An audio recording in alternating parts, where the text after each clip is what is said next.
Technology, we don't see tonight.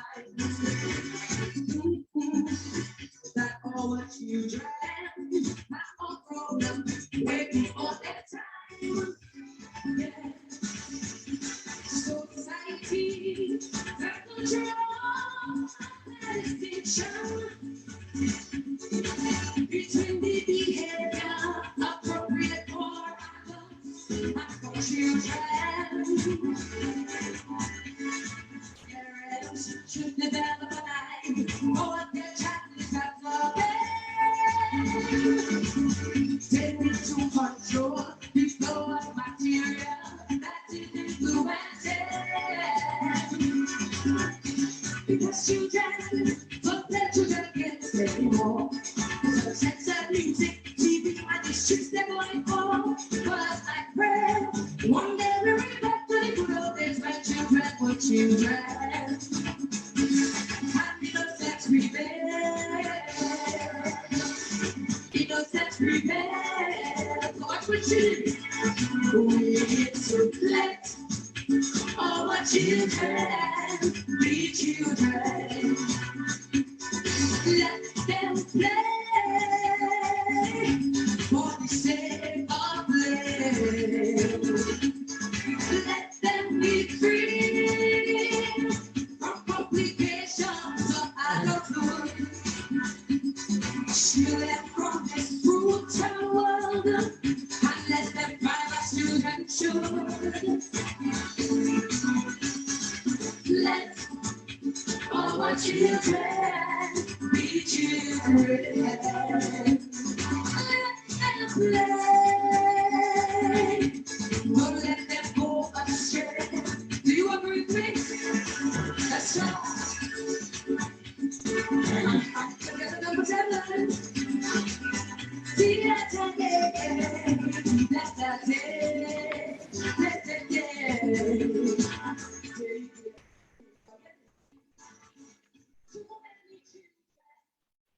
All right, Dominicans, a special good afternoon to you wherever you are at this time. My name is Loftus Dura, the host of Civic Vibes program each and every Sunday. The new time now being at 5 p.m. So we have to get acquainted with that new time. It's always a pleasure to be in your company each and every Sunday. Paula, the co-host this afternoon, she's not here in the flesh, but she's listening somewhere out there. And so, Paula, good afternoon to you wherever you are at this time, you being the co-host of this all-important program each and every Sunday right here on Civic Vibes. Let me say as well a special good evening to Miss Paul, that is Miss Adelaide Paul. She will be making her entrance here from around the 6 o'clock hour when we are done with the first segment of our program.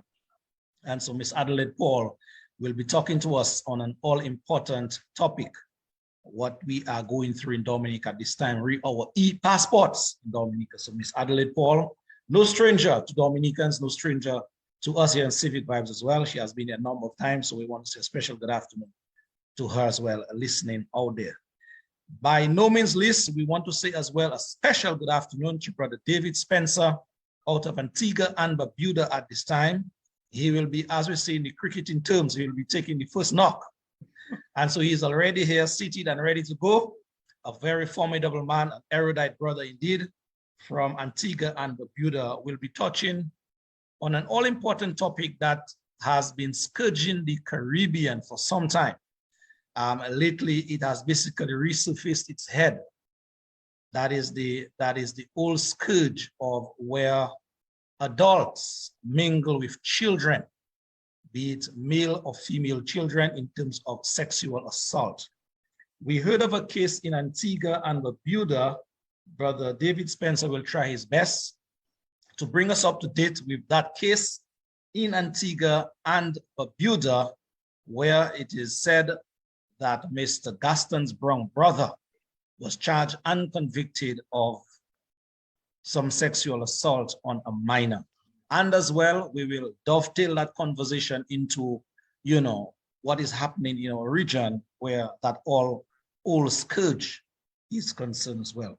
So without further ado, let me, well, before I move across to Brother David Spencer, let me say a special good afternoon to Carolyn Warrington, Didi Easter, Janice Jean-Jacques, Deborah Underwood Pascal, Everlasting Peter, Edna, Ernest, Simeon, George, Merlin Shillingford, Miranda Williams, Yusil, Rui, and all the others of you, those of you who are viewing us this afternoon on the live feed. What we ask now of you is that you share the live with your friends, share the live with your contacts, because the information that is about to be dispensed this afternoon, it is worth them listening as well. So that is what we ask of you now, and we thank you for your presence here this afternoon.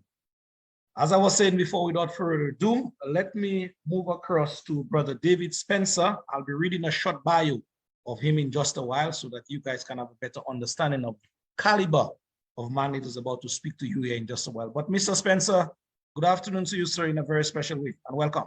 Good afternoon to you, Loftus, and good afternoon to Dominica, to your listeners, and good afternoon to my many, many friends and acquaintances in Dominica. You said your many acquaintances in Dominica. Yes, yes. From Penville in the far north down to Grand Bay in the south and all the little hamlets in between. My friends in Salisbury, in the Carib territory, you know, yeah. So we can say, so we can safely say you're Dominican this afternoon. Well, my wife, in fact, Loftus, you know, people, when I speak of Dominica, yes. People wonder who is the Dominican, if it is my wife or I, all right, because I seem to be so familiar with Dominica, which I am, having worked, you know, intensely in Dominica since around 1990. Yes, indeed. Mr. Spencer, it's a pleasure to have you here. Let me just go through a short bio before we get the conversation on the way, as it were.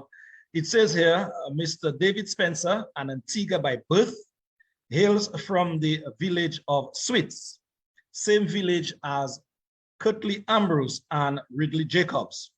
He is a Caribbeanist and Pan-Africanist by orientation.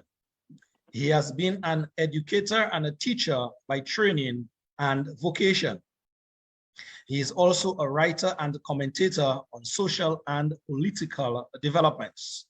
He worked with the Caribbean Conference of Churches for nearly 2 decades, and this afforded him the opportunity to travel and work throughout the Caribbean, especially the Northeastern Caribbean. He has studied in Canada, Barbados, and Japan in areas of social development, adult education, public sector management, solid waste management, and disaster management. He has been married for over 30 years to the beautiful Desiree Benjamin Spencer, who is from Dominica. They have grown children.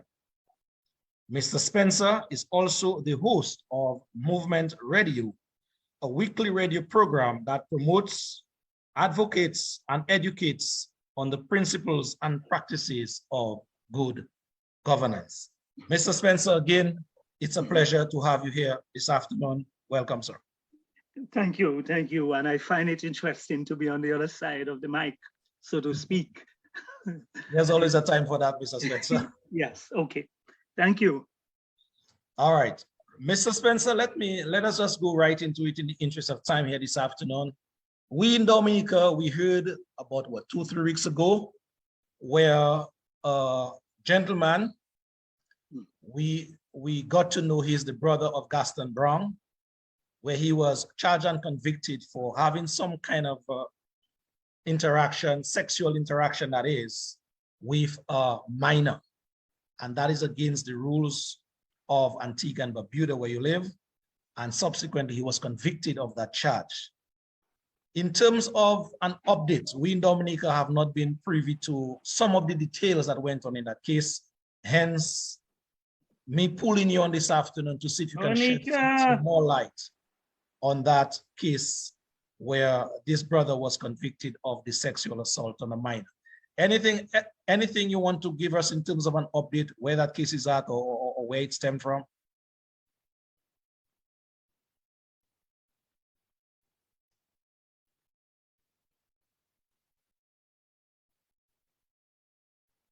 All right, ladies and gents, I suspect Mr. Spencer is having some technical difficulties at this time. So let us just give him a few minutes to get that rectified, and we will be back with you in just a bit. All right, I suspect he's having some technical difficulties at this time. Let me see, in terms of using up some time whilst Mr. Spencer is getting back on track with us. Well, he's out of the frame now. Let me see if he can reconnect back with us. So whilst we're doing that, let me use up the time by saying a special good afternoon to Carol Anford. Good afternoon to you. Vania Moses Etinoff, you are listening and watching. Good afternoon to you. Gertrude Abraham Dejean, good afternoon to you, my friend. Stephanie John Baptist, good afternoon to you and your lovely husband. We also have Justina James. You're always locked on. We consider you to be part and parcel of the Civic Vibes team. Good afternoon to you in a very special way, Ms. James. Olivia Esprit, good afternoon. Dorian Dorival, good afternoon to you, sir. David Joseph, good afternoon. Yes, Mr. Spencer, I think we got you back. Yes. Right, and my apologies to begin with. All right, I must start on this note, that yes. I know we live in the OECS, and there was a tendency on the part of our politicians to have us compare our standard of living one with the other. I have a situation here where my internet provider is the INET, the government network. Okay. And whenever it rains, I lose connection. So a short shower has just started, and that was the cause of my losing connection. I say that as somebody who has worked between Dominica and Antigua. And I say that to start as well, as someone who knows that there's a tendency amongst our politicians to compare one island with the other, and of course, here in the context of Antigua, I know there are lots of Dominicans who have come to Antigua in search of better economic opportunity. But I'm also aware that on the UN United Nations Human Development Index, that Dominica has been placed higher than Antigua because they take other indicators other than the level of consumption, the level of materialism. They take into consideration other indicators such as life expectancy, access to education, and so on. So that's always been interesting to me as somebody who has traveled and, and observed socioeconomic development between our OECS countries. And I just said that, as I said, by way of apology for the knocking out of my access just a few minutes ago. All right, Loftus. So thanks again for having me and for the opportunity to just talk around this issue. Let me also say that we must not see this as just an issue, a case, a moment of salacious gossip or any short way of rejoicing over the fact that the Prime Minister's brother has been convicted for the rape of a 13-year-old girl. We must see that as just an example, a one-off, or an example, not just a one-off, just one case of many, as you said, Loftus, at the beginning, you pointed out, that this scourge seemed to be rearing its head once again across our beautiful islandscapes. And it's not something that really we should take lightly. One colleague of mine says that hurt people hurt people. Eh? Hurt Yes, people, yes, hurt yes, people.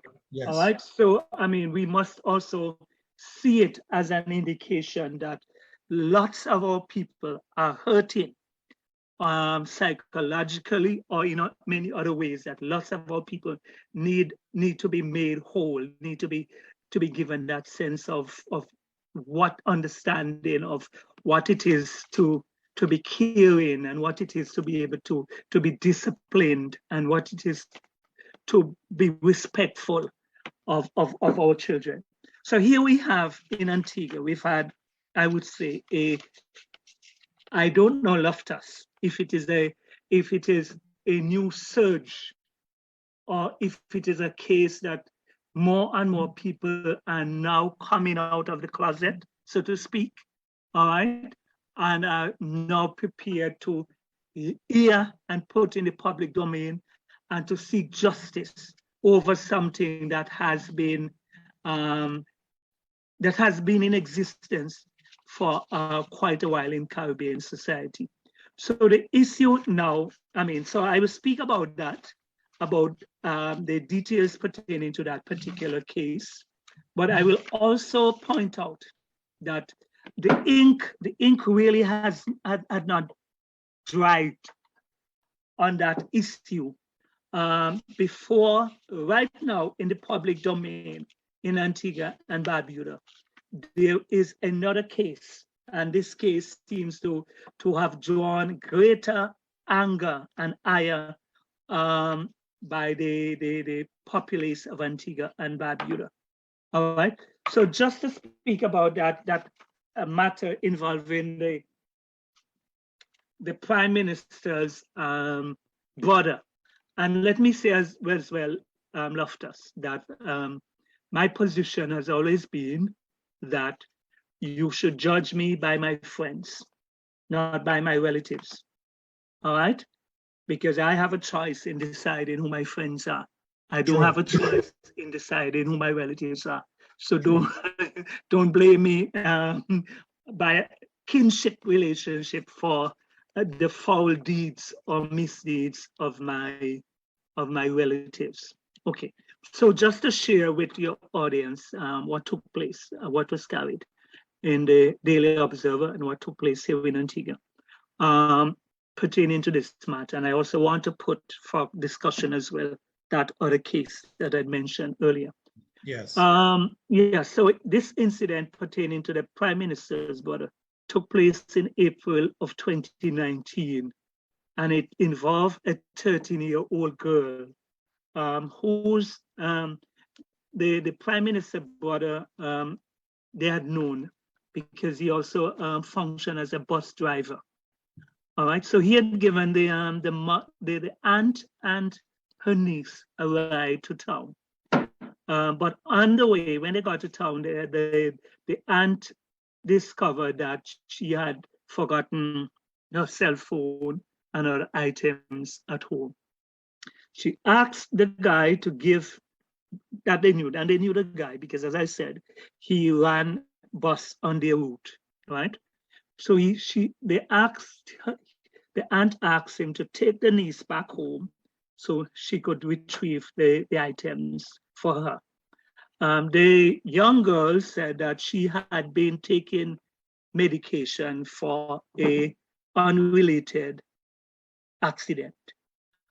And so she fell asleep in the vehicle, only to be awakened to find herself tied up by the same guy, the bus driver, tied up.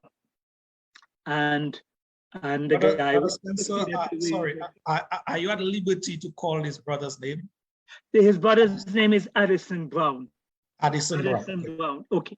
So what happens in Antigua, right? Where cases involve accusations of sexual offenses, the names of the people involved are not mentioned until there is a conviction, right? Yeah. If there's a conviction. All right. Just in the case of them, just like in the case of Dominica. In Dominica, and we accept that there are, the similarity in legislations across the OECS. All right, which makes sense. All right. So the girl awoken to find she was tied up and she was being whipped. The guy had proceeded to a destination, not very close to where he was to go, and proceeded to park under a tree and to rape her.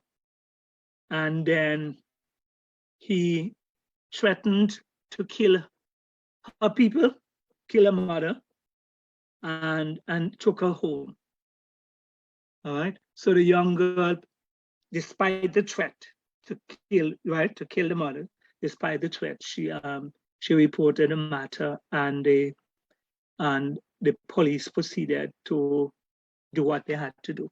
Now, in the guy's defense, he said that he had one defense witness, and it turned out that she was discredited. They didn't believe her story, but he said that this was a hit on him.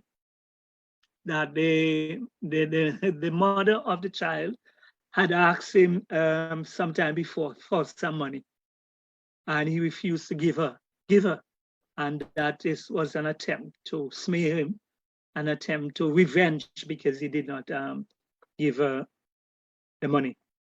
Now, as I've said, the jury did not believe him, did not believe the witness that he brought forward, and so he was convicted on 15th.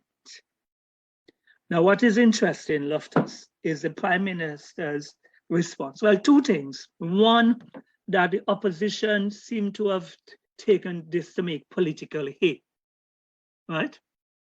Okay, they've taken to make political hay, and Prime Minister Brown has been slamming the members of the opposition to say, oh, they are rapists, and within the ranks of the opposition. All right, and then also has gone on to add what I've said, that he should not be judged or evaluated on the basis of what his brother would have been convicted for. All right, so I'll stop there with this particular matter. But on the other matter that I raised, just before you go to the other matter, Brother Spencer, what have been well, thanks for sort of giving us a little more meat around that bone. Yeah. What I've been hearing in Dominica on the ground is that, unlike you guys in Antigua, where this case was or still is concerned, at least the police, your police in Antigua and Barbuda, they had the authority and they had the leeway to at least go through the case, and hence the chips had to fall where they fell. A lot of persons in Dominica are commenting to the fact that there are a number of other situations in Dominica, or similar situations in Dominica rather, where you have persons who are quote-unquote politically exposed persons who are closely associated with the political actors in Dominica, especially on the incumbency side. And whenever you hear about these cases, we had a recent case whereby a top DJ, or one of the top DJs in Dominica, on a radio station, it was all over social media, and persons saw certain messages that he sent to a minor contravening our laws in Dominica. And that is just one case that I'm telling you of. And for some reason in Dominica, Mr. Spencer, this case is especially where persons are closely connected to the political incumbency machine. This case is kind of get off the ground. And so a lot of persons in Dominica have been congratulating you guys over there in terms of the commitment on the part of the police to do their work, hence that conviction. So I just wanted to plug that in there as we kind of, deliberate on that issue. Yeah. Well, I can, from that perspective, I can appreciate why Dominicans would want to, to be complimentary of the Antiguan police force. Not that I see, much dissimilar behavior from the ruling administration in Antigua and that in Dominica in other matters. One would like to see throughout the OECS a greater freedom of the police to do their work, right? And lest, because the same accusation has been made in Antigua about the political police force. And what that means is the extent to which the police seem to take their directives in many matters from the politicians. Okay. All right, and one would want to see right across the Caribbean, right across the OECS, that greater sense of confidence on the part of the populace, that the police are not simply under the thumb of the prime minister or the political directorate, all right, that they have that sense of independence to investigate and prosecute crimes, whoever may be involved and wherever they may occur. All right, so the extent to which that is not happening in Dominica, to give Dominicans the assurance. And I must tell you, as I said, being a radio talk show host as well, we have seen that kind of parallel and comparison between Antigua and what we deem as some level of collaboration between Antigua and Dominica with respect to the trust key matter. All right, and so hence I'm concerned about the direction that the Caribbean civilization is taking, concerned about the extent to which we seem to be going backwards in many areas of civil liberty, and the extent to which corruption is being such a big issue in Caribbean politics. Yeah. Just for the benefit of those persons now tuning in, I'm seeing some persons tuning in late. Can you just read the situation with Mr. Addison Brown, whereby the mother of that young daughter you said before forgot some items at home? Yeah, her aunt. Yes. Her aunt, sorry. Just kind of walk that back for us, please. All right. So as I was saying, for those of your listeners who would have joined late, that my concern is that this issue be seen within its context, not just a sensational kind of salacious issue as it pertains to the Prime Minister's brother, but we need to be concerned that this sexual predatory activity on the part of adults against girls and minors, that it seems to be something that is taking place right across the OECS, maybe right across the Caribbean, and must be seen within the context of what one of my colleagues says, hurt people. And so the extent to which lots of our people, our men, are hurting or have some kind of misconceived notions that they have the right to the bodies of helpless babes and young girls. All right. And I also say this, Loftus, in the context of the revised Sexual Offences Act, number 9 of 1995. And I am sure there are similar legislations on the books in Dominica that are there to protect women and children against, as we said, the sexual predatory activities of men. All right, so in this particular case, Mr. Addison Brown, brother of Prime Minister Gaston Brown, a man in his early 40s, who was known to the person who was making the accusation against him, a 13-year-old girl. She and her aunt got a ride from him, a well-known person to them, to go to town. But when they were nearly there, the aunt discovered she forgot her cell phone and other, maybe her purse at home. So she asked the guy to take her niece back home so she could have retrieved those items for her. When the niece, who had been taking medication for an unrelated and prior accident, had fell asleep in the bus, in the van, the car. Well, it was a private car he was driving. She then awoke to find herself under a tree in another area and tied up, and she was being raped by Mr. Brown. This is what she told her aunt and her mother, and the matter was investigated by the police. Loftus, if a charge of rape is made by anybody, the first action of the police is to arrest the alleged perpetrator, all right?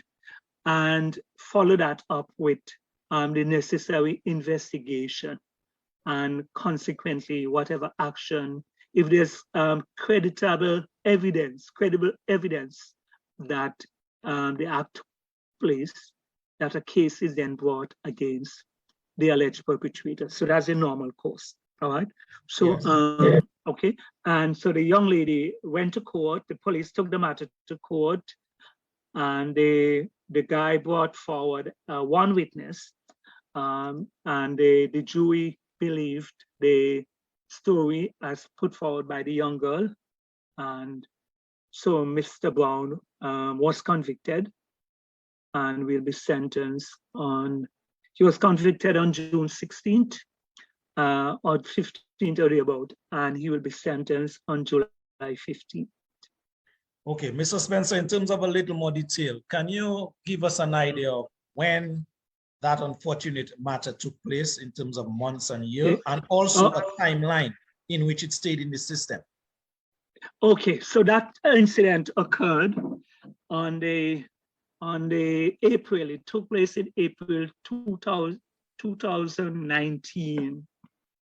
All right, and so it is now reaching its final phase now, with the case being heard during a 1-week period in June, early in June, and the conviction having taken place on the 15th of June. All right, so the guy will be sentenced on July 15th. So one would say roughly 3.5 years the case would have stayed in the system. Okay. Was he on bail or he was locked up during the times? I have not read anywhere that he might have been given bail. Okay. I have not read anywhere that he was on bail. You know, the Loftus, one of the issue, of course, in these cases is that of witness tampering, right? And tampering as well with the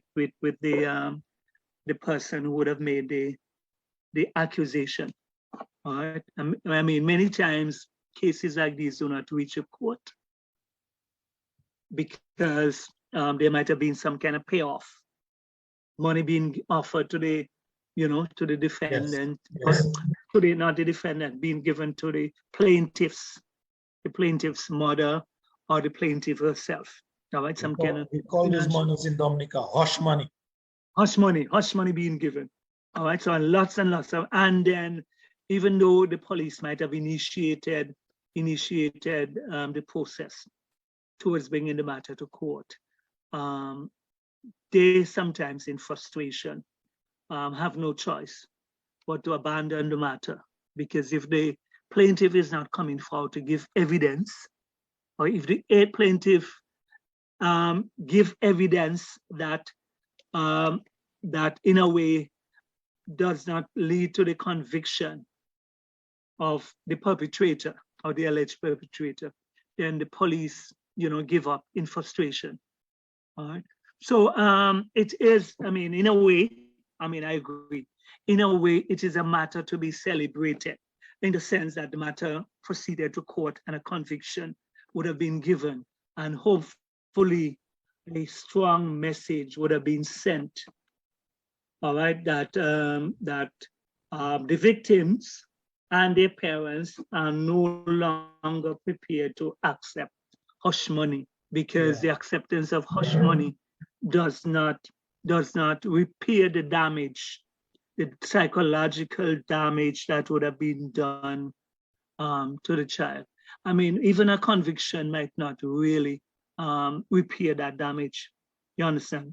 So the real serious consideration. So the on the unrelated matter that I was raising, where the 18-year-old young man was repeatedly assaulting his 5-year-old niece.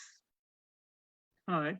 And the case went to trial, and he was given what many consider to be a very, very lenient sentence of 5 years. Wow. You know, people then are really, I mean, and we're in a kind of comedy of errors. Loftus, the prosecution, the police are now appealing the judgment, right? The discussion has been around the sentencing protocol as established by the East Caribbean Court Authority. And it is said that the politicians are the ones who make significant input into the sentencing guidelines that are established. Now, I'm not putting myself in the position of the judge. I don't know what circumstances would have encouraged the judge to give perhaps the minimal sentence. People here are saying this is so shameful because after 5 years, the guy will be out of prison. The young girl will still be suffering, and even before she has recovered, she will have to encounter him in the community, you know, and to relive every time she encounters him, she will relive the pain and trauma of being raped. Well, brother Spencer, let me just bring you up to date with some of the similar activities that has been happening in Dominica as well. And folks, those of you who are on the live, thank you for being there. Please plug in your comment, suggestion on the live before Brother Spencer leaves. If you have a question to ask, I can ask it on your behalf. All right, so that is your time for engagement with us before the 6 o'clock hour cometh. But Brother Spencer, at the end of the day, I'm hearing you. I know what has happened with this 18-year-old man that you spoke of and his niece it is. Yes, his niece. Yes. It is bad, and it is bad. But in Dominica, we heard, I think 2 weeks back, whereby a man was given a suspended sentence. Yes, before a judge in Dominica, whereby it was said that he raped a young lady, and for whatever reason, I guess, you know, whatever mitigating circumstances worked in his favor, the judge basically gave him a 5-year suspended sentence and told this man, if you come before my court before 5 years up, before that period is up, then that sentence will be added to whatever you're brought in for. So I'm just putting that on the table just to say that you guys' case is bad, but we in Dominica, we are suffering and have suffered similar fate as well. Added to that, last week we heard of a man that was sent to the stop from prison on remand, whereby he, being 67 years at the time, interfered sexually with a child of 6 years. That is one of the latest cases we're dealing with. That case has not been properly ventilated in the court as yet, so we await the decision on that. But as we speak, that man is at the stop from prison awaiting his day in court. So, Yeah. so I just put those on the table as some of the more recent occurrences, recent cases in Dominica that really tells us that we in the region have been suffering that scourge, that very nasty scourge of big men, old men, you know, adult men taking advantage of young girls and young boys sometimes. And so we as a people that's supposed to rise to the occasion and give those archaic legislation or those archaic laws we have there much more teeth, much more bite, so that at least these situations can be lessened, if not stamped out once and for all. Loftus, I know, I think, and it will take consistent, strong enforcement of strong laws, ongoing education of the next gen. Listen, my approach is that we have to punish adults because they should know better. They should do better. In our case here, I remember a former neighbor of mine who lived down the road. He was accused of using his finger to penetrate a girl. She might have been about 6 at the time. He was convicted and spent about 5 years in jail. Yeah? Yeah. Right. But he was at least convicted. But the idea of a suspended sentence for a sexual offense when the punishment are stipulated in the legislation.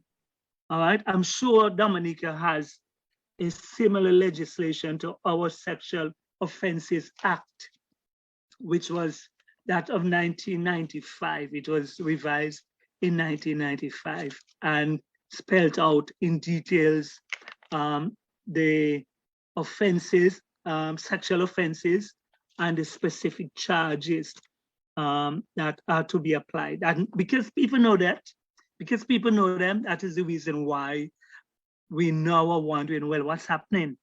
What's happening with our judiciary? What's happening with our judges? Are they operating from a different standards that we are? Do they understand the need to have these strong legislations to deter? Because we have seen, even when you have these strong legislations, that people seem to forget them. Yes, people seem to forget that a minor cannot give consent to have sex. That is statutory rape, right? Okay, and so we need to be strong. We need to ensure that these legislations, that they are enforced, so that the older men who might have got away, and in most cases, I'm sure it's not the first time they would have done it, that if you dig deep, they would have had a history of sexually abusing all young people, young girls who came around them. Yes. That has been what they've been doing. And if eventually they might have been caught because someone decided, I will stand up, I won't accept the hush money. Yeah, you see, he's not getting away with it.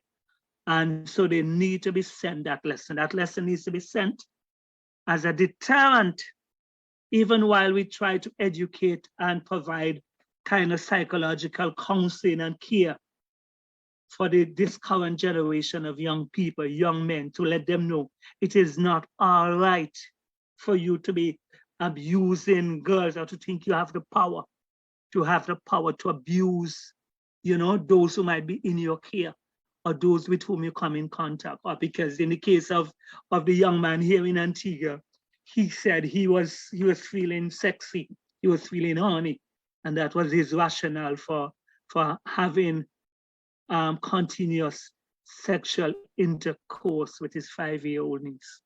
Wow. Yeah. Yeah. It fills me with a lot of pain and anger when you come across these situations. Yes.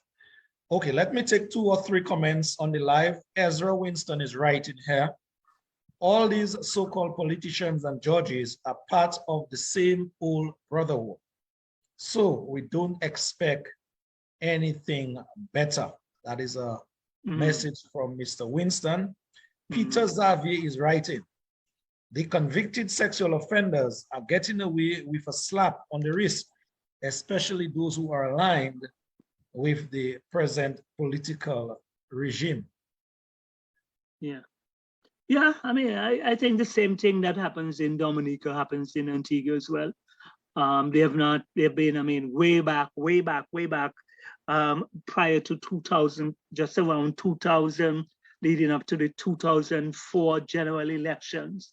There was in the public domain, the accusation about a young woman of Surinamese origin, some sexual activities were caught on a videotape involving a very prominent politician in Antigua and Barbuda. All right, and I don't think anything came of that. I mean, the police, as we call them, the political police, would not dare to bring charge against a figure of that magnitude, so to speak. You know, so we really need to, I mean, on several fronts, Loftus, we need to continue that struggle towards what we call the independence of our police force, the independence of our judiciary. Yeah? We need to have a sense that people can have that confidence in them, that they will do what is right, that no one is above the law, and that they are going to stand for the people and stand up for the implementation of the laws as they are on the books. Indeed. A thought from, thank you, Brother Spencer, a thought from Ivinia Joseph. She's writing here, remember, there are two sets of people in Dominica when it comes to the laws of Dominica. That is a thought from Miss Joseph. Mm. Ezra Winston commented here again. He says, the judges understand. Of course, they are fully aware of their duty, but unfortunately, they have all been bought. That is the sentiment of Brother Winston. And eventually, he continues, will be sold. They have no regards for the masses. That is one other comment coming here from Ezra Winston, listening and watching the conversation live. Yeah, we have to, and as we said, I mean, the program that I host is part of the movement. We call it Movement Radio. Yes. That's committed to issues of good governance. And we speak of things like the equality and equity before the law. All right. We need to, we educate and advocate people around issues of corruption, because it's also part of corruption. Okay? And the values, what are the values of our people, and the issue of where we seem to be going down the road of transactional politics. Yeah, I mean, it's interesting, you know, Loftus, because as you read in my bio, I worked with the Caribbean Conference of Churches. And in the 1990s, the Christian Council here led a march against social ills that included the houses of prostitution.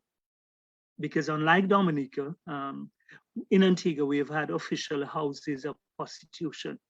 The persons who have been there have been people from the Dominican Republic, Jamaicans, Guyanese, Antiguans, somewhat, but predominantly they. I think they have mostly gone underground somewhat. They moved from the official physical places where you could identify them, and they have gone into several communities. But it was always my view that the presence of these houses of prostitution would lead to the overall devaluation of women. Yeah, it would lead to that. I mean, I recount one friend of mine who worked with another organization from St. Lucia. She was of a fair complexion, and she said this man walked behind her for about half a mile with his sex language offering, you know, like she was for sale. until she opened her mouth and, you know, gave him some good choice Antiguan kind of words, and he backed off. But merely because of her complexion and how she looked.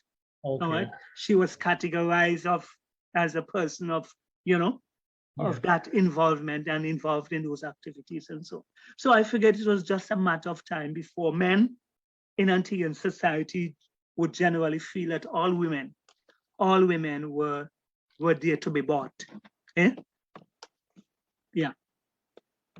And Yes, when you buy a woman, then you know that's it in terms of us, not like you having to go to your poetic language and use your powers of persuasion as to why they should, you know, even look at you and so on. Men would just now figure that it's just a transaction. Having a relationship is now reduced to that issue of money. Yeah. Yes, indeed. And I think we're now going down that road. Yeah, full speed. True. Brother Spencer, we already 7 minutes to the hour of 6 o'clock. So let us take a little musical break. Okay. We're gonna take a track from Midnight Groovers called Hush Money. It speaks to the topic that we're discussing. After that break, then we're gonna come back to you for your sort of closing up or wind up comments. Okay. All right, cool.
All right, ladies and gentlemen, that one from Midnight Groovers called Hush Money indeed. And for those of you who may have tuned in late, we're talking to Brother David Spencer from Antigua and Barbuda, just discussing the whole scourge of sexual abuse, be it in Dominica, Antigua, in our region, or even further afield. That is the topic for discussion here with our brother from Antigua and Barbuda. Our time is slowly but surely coming to an end, so let me now give him the opportunity at this time to basically wind up the discussion right here. Brother Spencer, the floor is yours. Okay. All right. So let me once again, Loftus, thank you for having me. And as again, a big shout out to all my many friends and acquaintances and family in Dominica. All right. But let us not, and this will be my closing comment, let us not forget that sexual predatory activities and attitudes are rooted in economic inequality. All right. The economic inequality, I know, has been part of our history in terms of our men within a system where the economic power might have been controlled and dominated by people who are not of our ethnic background or race, and small group of men. So our men might have felt, not empowered, might have felt hurt, and there's that tendency now to maybe pass that hurt on to the women, to take that out on the women. But we need to work together, both our men and women, to overcome issues of inequality in our societies.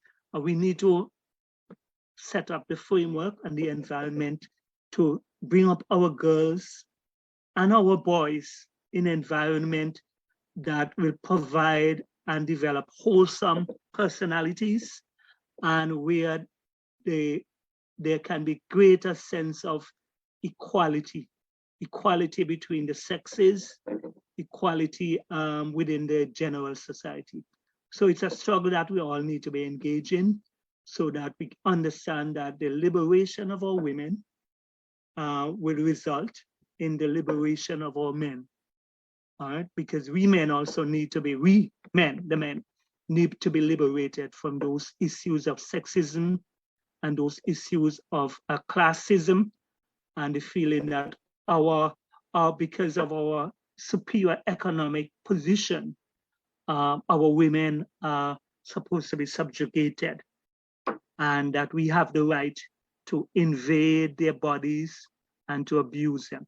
So let us work at liberating ourselves, men, from those attitudes, even while we work at liberating our women and supporting our women. Let us not forget that these women are our mothers and our daughters, and that we have that sense of responsibility to provide the best care and support, and not the abuse that we seem to be taking place. So I want to thank you, Loftus, for your having me on your show this afternoon, and to wish all Dominicans all the best, and continue to be the hardworking,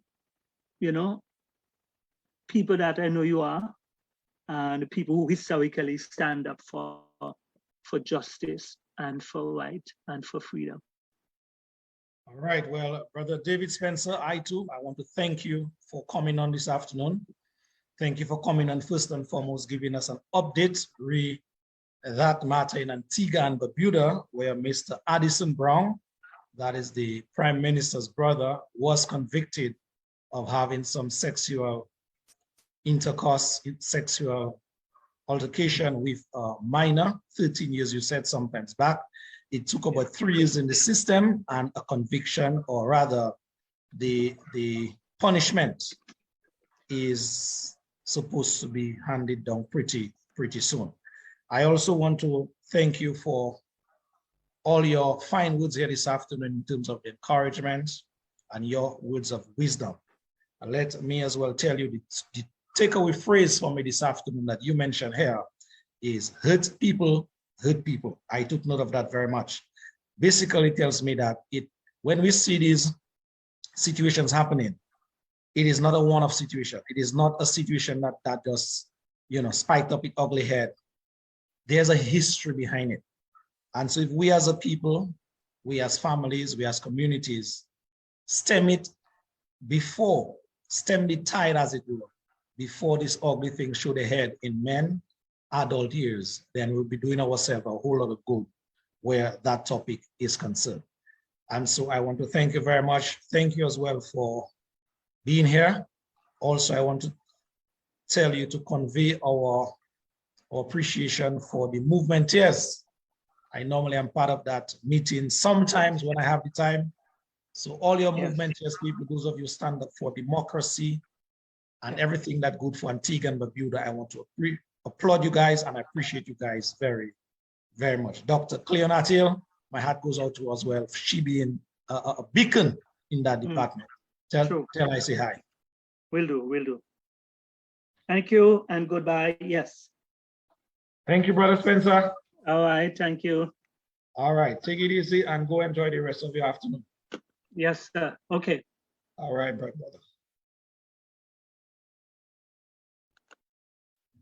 All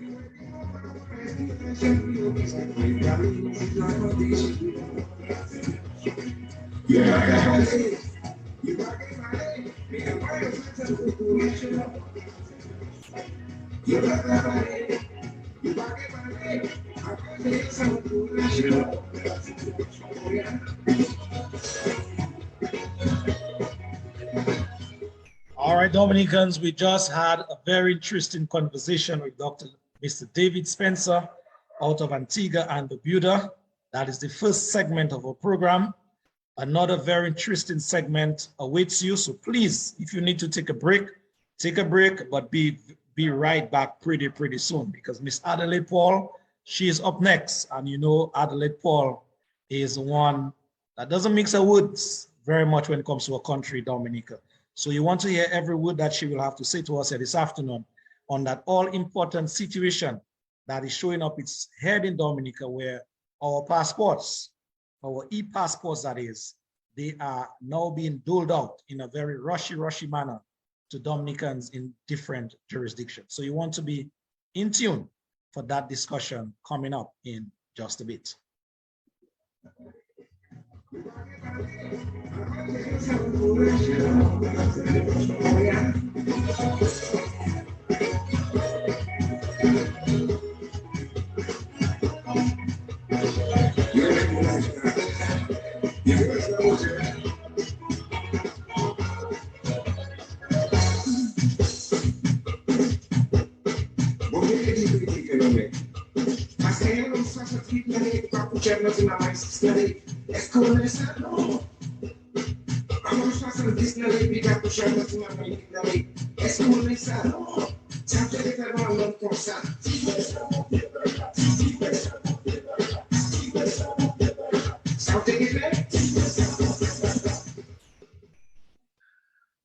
Chubby is asking the all-important question in patois. What would you do with men like this?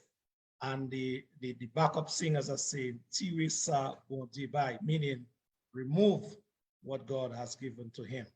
That is Chubby. That is his cure. That is his remedy for the topic we just had a while ago. Young girls, very young ladies are being sexually molested by adult men in our society. Ladies and gentlemen, we move now to the second segment of our program. Let me say a special good afternoon to Miss Adelaide Paul. How are you? Hi, Lofty. Good afternoon. I am good. And good afternoon to Dominica, everybody who's on the live today and who shared it and they're looking at it probably on other platforms. Good afternoon. Good afternoon, Adi. Good afternoon. Looking pretty as always. Thank you for coming on this afternoon. You're welcome. Adi, before we start, I'm seeing a big logo at the back of your bag. What decade? What does that say? What does that mean, Adi? Well, Decade is actually the company that I founded way back. Actually, I founded that company in 2014. Shelved it for about 2 years and revamped it last year. And so far, we've been pretty busy. We've been very busy, and we currently process a product called a pastonade, which is pretty much a marinade, a sauce. It's all natural, made from all natural ingredients. Comes in two flavors for now. Paprika and thyme, and parsley and garlic, and it's well received. We just started selling to retail stores. We just actually picked up quite a bit of orders this week that will be heading back to the commercial kitchen for production. So I guess the people in the diaspora around the New York area, you will be seeing more of it in places like Brooklyn. We started off in Queens. And hopefully we'll get it out maybe by the end of the year to places like Connecticut and New Jersey, probably Maryland, and even Florida. So we're, working hard to expand, carry that name out there. And it's a great feeling of being an entrepreneur and just putting all our minds and into it, efforts. Jeffers Joseph, my mom, and myself, we kind of were the force behind it, all the hard work, but it's getting there. We're humbled by the support we've received by Dominicans and non-Dominicans alike. So we're just going around spreading the word. Yes, indeed. Well, you just took it from my mouth in terms of the question I was going to ask. Who else is with you in that decade business? Oh, well, certainly Jeffries have been with me from day one when we started and we shelved it. We started off making punches, and then we kind of segued into the sauces part of it. Since we wanted to scale up the business, and that was when we did the course with the QEDC, the Queen's Economic Development Center. We kind of assessed whether the punches would have been easier to scale up than the sauces. Of course, the sauces were easier because the punches already is an alcoholic beverage.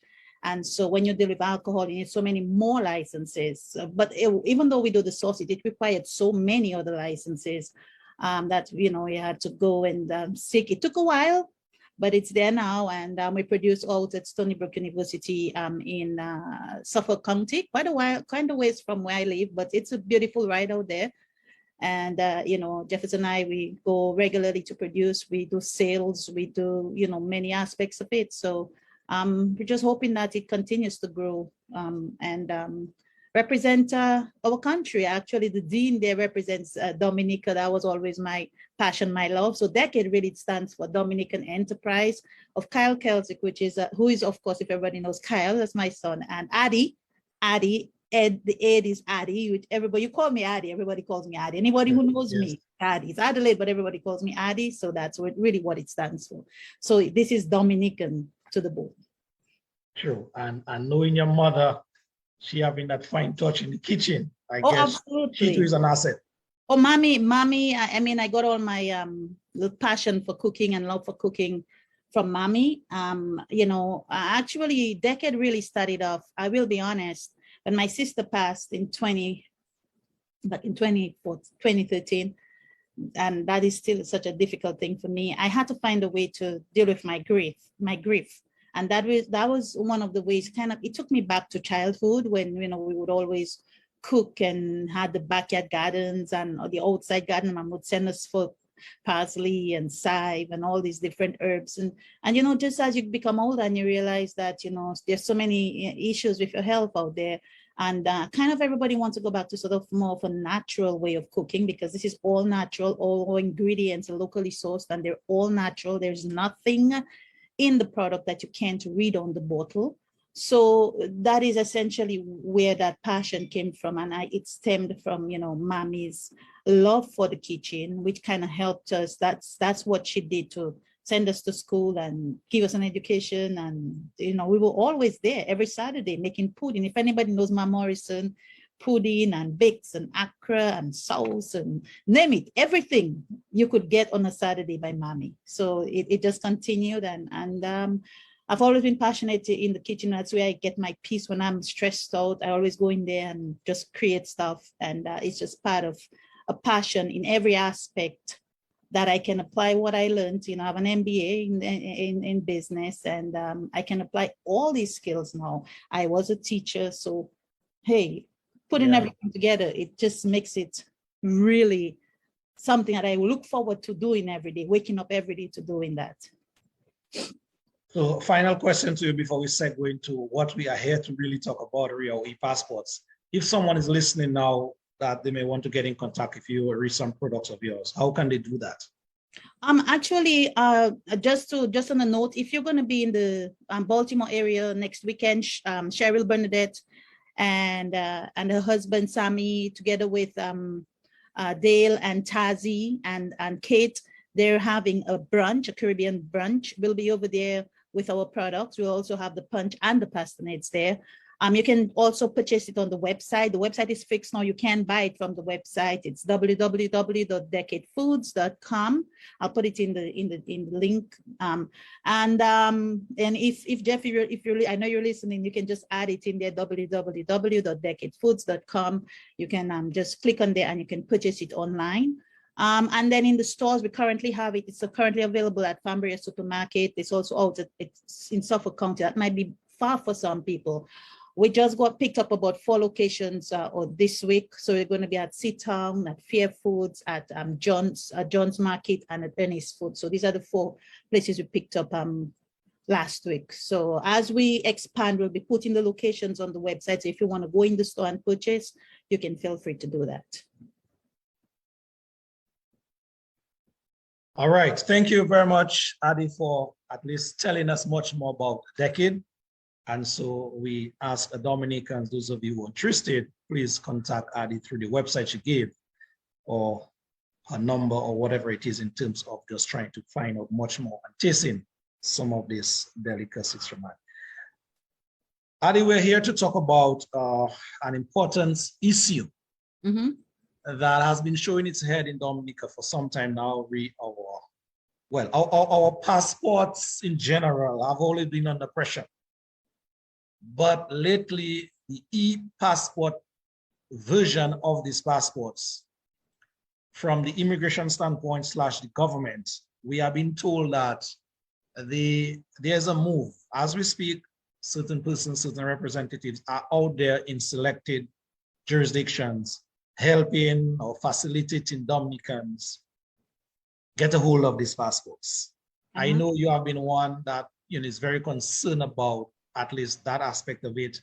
Any preliminary thoughts as we start this rush to give or to facilitate Dominicans getting these passports?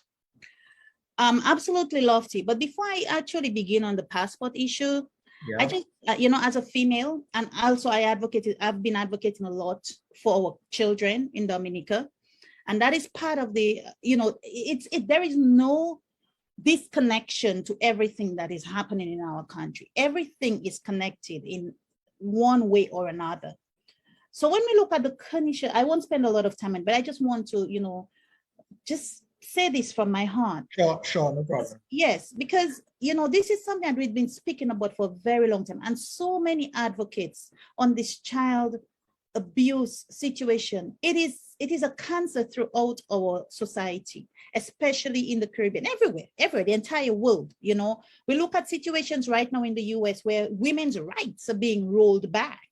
And so when it comes to women in general, we always seem to be the ones who get the brunt of, I want to say, the abuse. But children, our young girls, this situation with Kanisha goes so much deeper than just, a young lady is missing. And you have done significant interviews on that, Lofty, and I choose not to be judgmental on any aspect of it. The only facts that we have is there's a young lady, a young girl, a child missing who has not been found yet. There is, quote unquote, an abductor who took her and he's deceased now. I mean, there were countless people searching for. I think these are the only 2 facts we have in the situation. Based on the interviews, we know certain things. We see that there's a breakdown in the system, and that's a fact. There's a serious breakdown in our social services system. There's a breakdown in our mental health system. There is a breakdown in the health system. There is a breakdown in the justice system. There is a breakdown in policing in Dominica. There is a breakdown in our value system. There's a breakdown in our court system. There is a breakdown in the way that we punish in our punitive system. There is a breakdown in our voting system. And people have to realize elections have consequences. Elections have consequences. I'll say that one more time. Elections have consequences. So everything we see happening with this situation with Kanisha right now, it encompasses everything. Every decision that we as a people, as a Dominican people make. We put people there to serve us, and they serve as our masters. We are their masters. We don't know how much power we have. We give them that power. So I do hope that after this whole saga, that we can sit down as a people and see how we can prevent something like that from happening in the future. We don't have a canine unit. We don't have a search and rescue system where, you know, and it can happen again. We have a system where we have so many young people who are despondent and who probably will resort to something like that in the future. We have a system where criminals are feeling empowered and emboldened. And when criminals feel emboldened, we don't know what they're going to capable. Maybe a Kanisha was kidnapped right now. When the young people feel a certain way, if you look at places like Venezuela, at one point, all the wealthy people had to have so much security because the very system that they created, where many people were unemployed and felt that they had no power, they came back right at these people. So we have to be careful. People think it's not going to get to their doorstep, but based on the system we create, we have to be careful that this thing, it comes right back around. Life is a cycle. It goes around and around and around. Just wanted to put this out there, Lofty.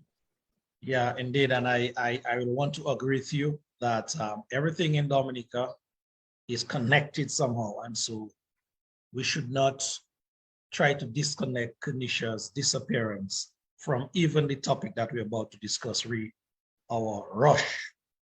Absolutely. On this passport situation. Yes. So yes, go right ahead. And so as I segue into that, I just kind of want to start on that because I had to do some research to really understand the whole idea of the e-passport. And so I will just give some quotes from research that I did around the Caribbean. And I kind of want to start with Barbados because sort of, you know, in the Caribbean, Barbados is sort of like our shining star on the hill that we normally take examples from. Yeah. And so that e-passport, and I want people to understand what is an e-passport and why an e-passport before we get into the real talk of the e-passport. So in September 2018, I got that from a Barbados newspaper. It says e-passport Barbados. Persons applying for Barbados passports for the first time or those seeking to renew them will now be issued an e-passport, right?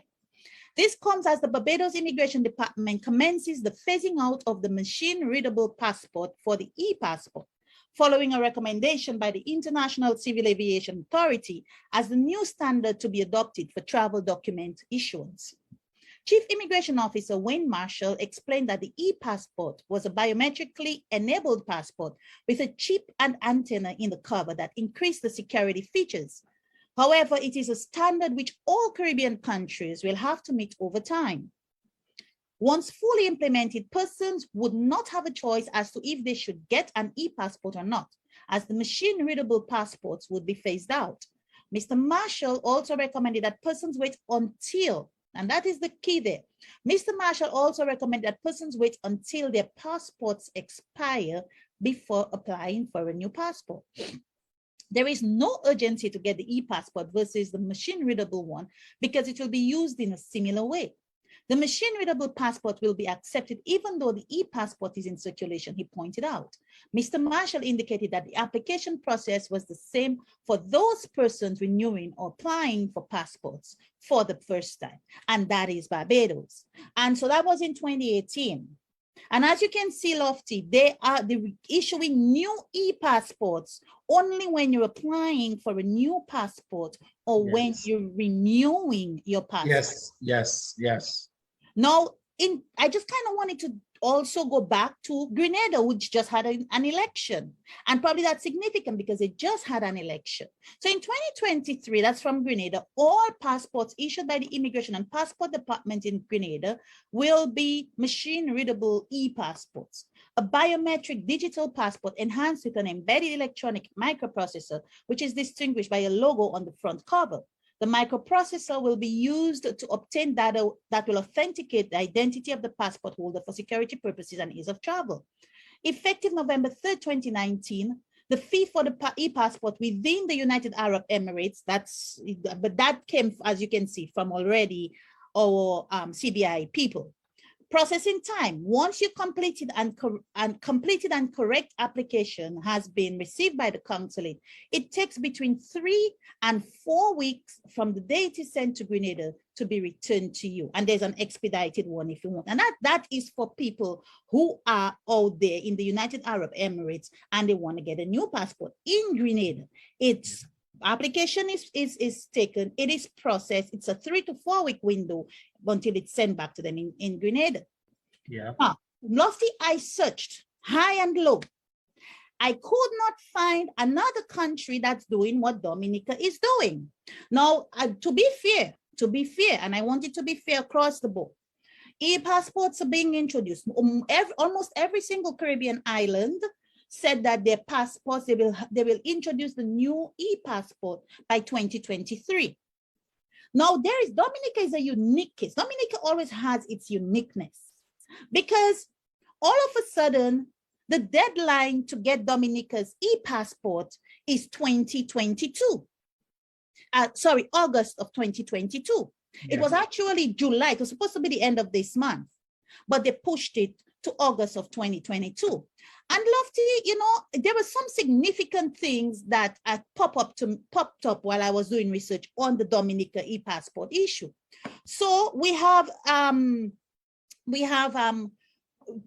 of course, Minister Blackmore said that the move to biometric passports in March 2021 made Dominica the only country, except for the Bahamas, to have those improved passports in the Caribbean. So yeah, Dominica is boasting. It's the only country in the Caribbean, except for the Bahamas, to have these e-passports. According to him, migrating from basic machine-readable passports to biometric e-passport is the most important aspect in improving the country's border system. Now, we as Dominicans, they're not telling us anything lofty. The other countries, Barbados had a whole rollout of it and they said why they wanted to do it. In Dominica, there is such a haste to get these passports done by the end of August. And so it begs the question, in the absence of facts, people start speculating, what is the rush? What is the rush? In the beginning, I was asking, why the e-passports? But after having done research, most countries are going to phase out their machine-readable passport because it's an easier way. The interesting thing about Dominica, for the quantity of research I did, most of the sites promoting the e-passports are CBI sites, Lofty. Okay. Almost every single one of the sites are those people who are selling our passports. So it is interesting that unlike Barbados, which they didn't give any other country that processes any other embassy that processes their passports. Grenada said they process in New York and at the UAE. In Dominica, I'm going to read this. Dominicans residing overseas will also be allowed to renew their passport abroad. Citizens can apply through the various international Dominican consulates or the soon-to-come permanent offices in the UAE, London, or New York that will be fully equipped to facilitate all application processes, including data and image capture. Until the permanent offices are operational, mobile kits will be deployed overseas to Canada, Texas, Florida, and some Caribbean countries to undertake registration. A team consisting of police officers have already been selected to travel to the various locations across the globe to ensure that as many Dominicans as possible can be given access to registration for the new e-passport. And this I got from CS Global Partners. Everybody knows who CS Global Partners is. CS Global Partners, as we know, is one of the biggest passport sellers of Dominican passports. And most of these announcements were put out. Most of them come from blogs from the passport selling industry, the people who sell our passports. And you know, it is interesting because you know you do research and you expect to find a non-biased source really telling us what exactly is going on. We have not heard the reason for this rush. There has to be a reason why this sudden rush to get Dominican passports, to make e-passports the thing by August 2022. Of course, I've heard rumors that our passports were out there and there was a serious breach of security. That might very well be so. I'm not saying it is. No, I don't know. But we did see Dominican passports in the hands of people in the Middle East countries. Literally, they had it in from the grocery store, like selling it like bala on the side of the road. I mean, This is, if not the most valuable asset of a country, is its passport. And so you have people who are non-Dominicans have our passports hawking on the side of the road.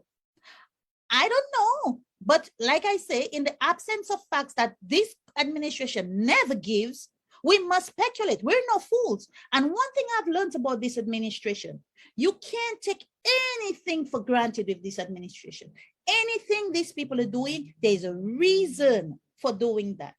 So the fact that they're busy right now issuing passports, and these e-passports must be given by August of 2022, that's the deadline, that's the cutoff. No questions asked. There is something that we don't know that they know. Additionally, the fact that they're going to all these countries to issue our passports again is a huge question mark. It's no secret. We go to the other part of voting. If you look at the last elections, and nobody can say otherwise, they are strategically bringing in Dominicans to turn seats around. We need 50 votes, bring in 50 bring in 60 Dominicans. We need 80 votes, bring in 120 Dominicans, make them vote. We already haven't even spoken about electoral reform, but that is their strategy. So we have to question, why is it that certain countries were so selective with the countries that they've chosen to take that mobile unit, as you heard, as I read, out to the Caribbean countries? What's going on? Why is it that the Dominican people are not given information that they so deserve? Why is it that everybody is supposed to change your passport, whether you got your passport 1 month ago? In Barbados and Grenada, we saw that they are renewing the passports too. If you're supposed to renew your passport, you get a new e-passport. If you get a new passport, you get an e-passport. How many of those CBI people have already gotten the e-passport? And I do understand that it creates an ease of travel, especially for the people in those places where they've sold passports to. And I do think that these passport sellers, they are fully behind this e-passport saga that's happening in Dominica now. But there is also another very important question that we have to ask. Why the rush for the Caribbean islands? Why the rush? And if history has a way of repeating itself. If we look at history, behavior is consistent. These are the islands. These are the islands. Why didn't they go to St. Vincent? Why didn't they go to St. Lucia? Why did they choose St. Thomas and St. Croix and these, I think Antigua, St. Martin? These are the countries that they bring in Dominicans when they're ready to flip the seats anyway. New York, no secret. I know many people out here in New York who've gone down. Florida is a place they normally recruit people. Jersey is another place they recruit people. And these are the places that they're going. So is that telling us, is that a warning for us that, hey, prepare yourselves because something is about to hit? What's going on with our electoral reform process? What's going on with the report from Byron? Why has it taken so long? So we have all these things that seem, again, like when I started and I spoke about the Tanisha issue, that everything is connected. Everything right now is connected back to the very issue that we always go back to. Elections have consequences. Elections have consequences. Say, democracy is not a spectator sport. Democracy is not a spectator. And when you have it and you feel that you have it good, you sit back and you become complacent and you relax until you lose it. So these are the things that we have to ask right now. What is the reason why all of a sudden this deadline becomes August 2022 and certain countries are selected, are prioritized to get Dominicans e-passports? True. Adi, I'm listening to you there and I'm soaking in everything you say. I remember clearly well, just trying to make a nexus between what you said a while ago with what was a buzz on the ground. Before the 2019 general election, there was this buzz on the ground that said that Dominicans at home wanted basically to discriminate against persons living outside of the country for more than 5 years by advising them, as per the laws of Dominica, that they should not come back and vote in the country. And here it is now. That same discrimination talk that was on the ground before the last election, it is showing up its head again, its ugly head again, in that scenario that is unfolding, in that when the Dominica-led Labour Party government goes to selected countries to facilitate Dominicans with these passports, are they not discriminating Dominicans that are living elsewhere? Ms. Wall, are they not? But certainly, Lofty, and that is the point I just make. For that matter, I'm just going to, if I go back to that report from CS Global, which seems to be our reporting agency. We have a reporter all the way out in the UAE, United Arab Emirates, reporting for Dominica. You do the Google searches and that's what pops up, and it's scary that we don't even have in our own news source reporting on these events, that we have people who have a financial interest in Dominica and can, how should I put it, to swing the news, the rhetoric to suit their agenda. Yeah. To suit their agenda are the ones that have controlled the internet when it comes to our information, Lofty. Lofty, I am pretty, I mean, listen, I did an MBA. I did a higher level education, and I spent tremendous amount of hours doing research for professors who I worked with when they did all their when they were doing their reports. You know, they have these what do they call them, their reports that keep them certified with their PhD. So I kind of have an idea of how to go in there and find research. But it's just incredible. I Google Barbados, and then Barbados Today pops up, or all other news sources or information sources pop up that are not related to other countries. In Dominica, anytime you do a search, the first thing that pops up, the very first 10 searches on Google come up with passport sellers. They are controlling our rhetoric. It's incredible. The minute you type in passport, that's all you see. CS Global, this and that, Even in Vietnam, Lofty, I found an office in Vietnam where the Dominican consulate in Vietnam. Remember all these consulates that suddenly popped up all over the place, Lofty? You remember that Syria thing with Lauren Bannis and all this stuff, and people just sat back and said, okay, we've done a petition. People, we have to become active. That is what's happening now. So they knew why they were setting up all these little embassies all over the world where they can have all these Dominican CBI people go in and get their new e-passports. Of course, it's a money maker for the passport sellers, but what does it do for us? What is to come? You can't put anything past Roosevelt. He is the kind of person who may very well want to introduce CBI agents to vote in the elections. What makes Dominicans think that he won't do it?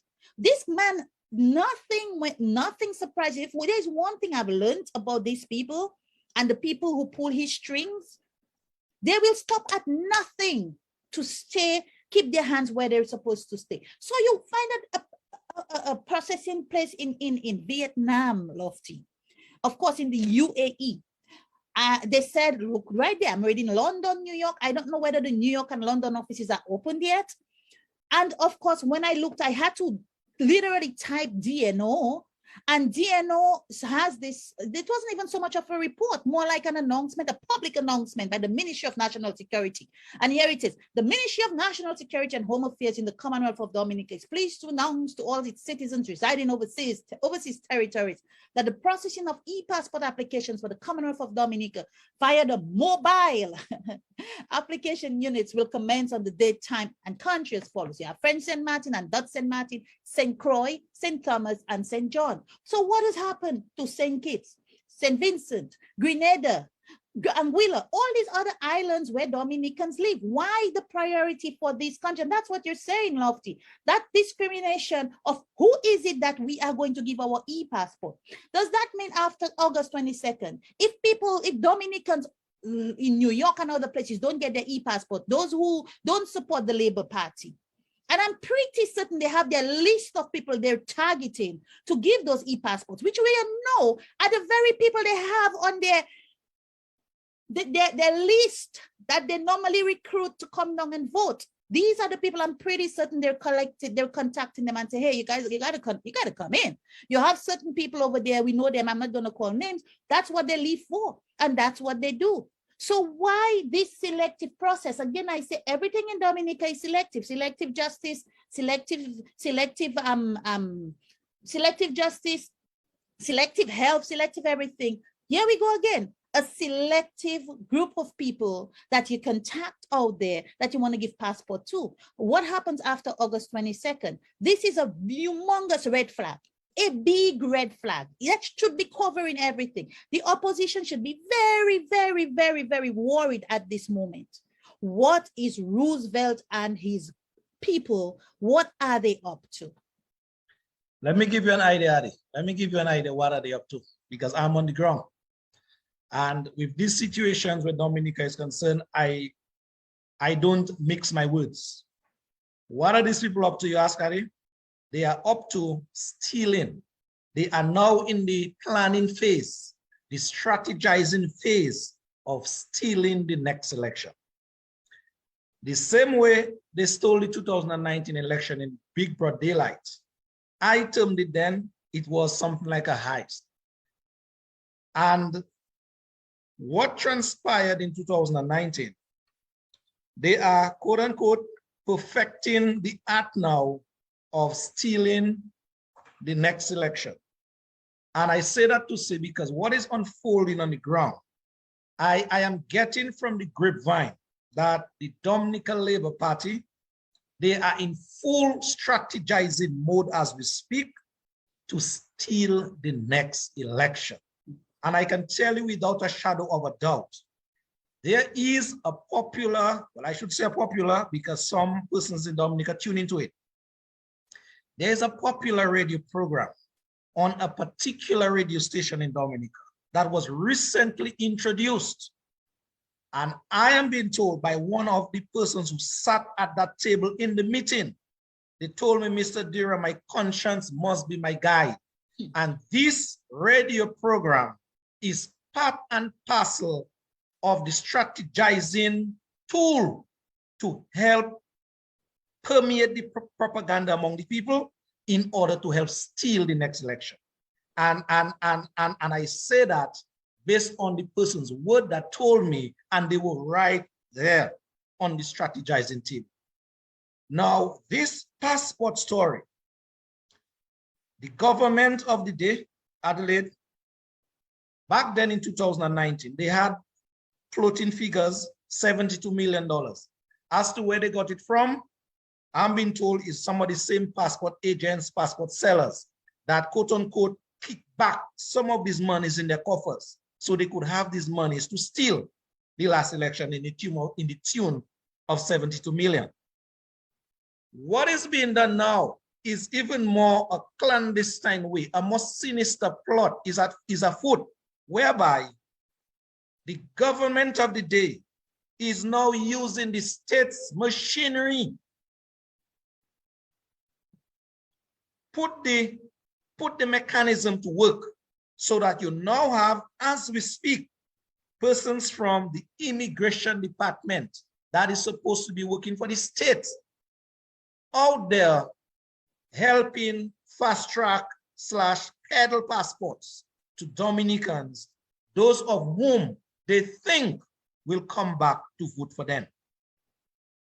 So when in 2019, they clandestinely bought in the 72 million, they are now using our money that is supposed to be building bridges, building schools, building hospitals, taking care of the elderly, whatever it is. They are now using that at their whims and fancies to fast track those passports to get them in person's hand who, as they said in their own communique that you read, they will be going to selected countries. Now, when they go to selected countries, can they really vet who is getting those passports? Who are they delivering those passports to?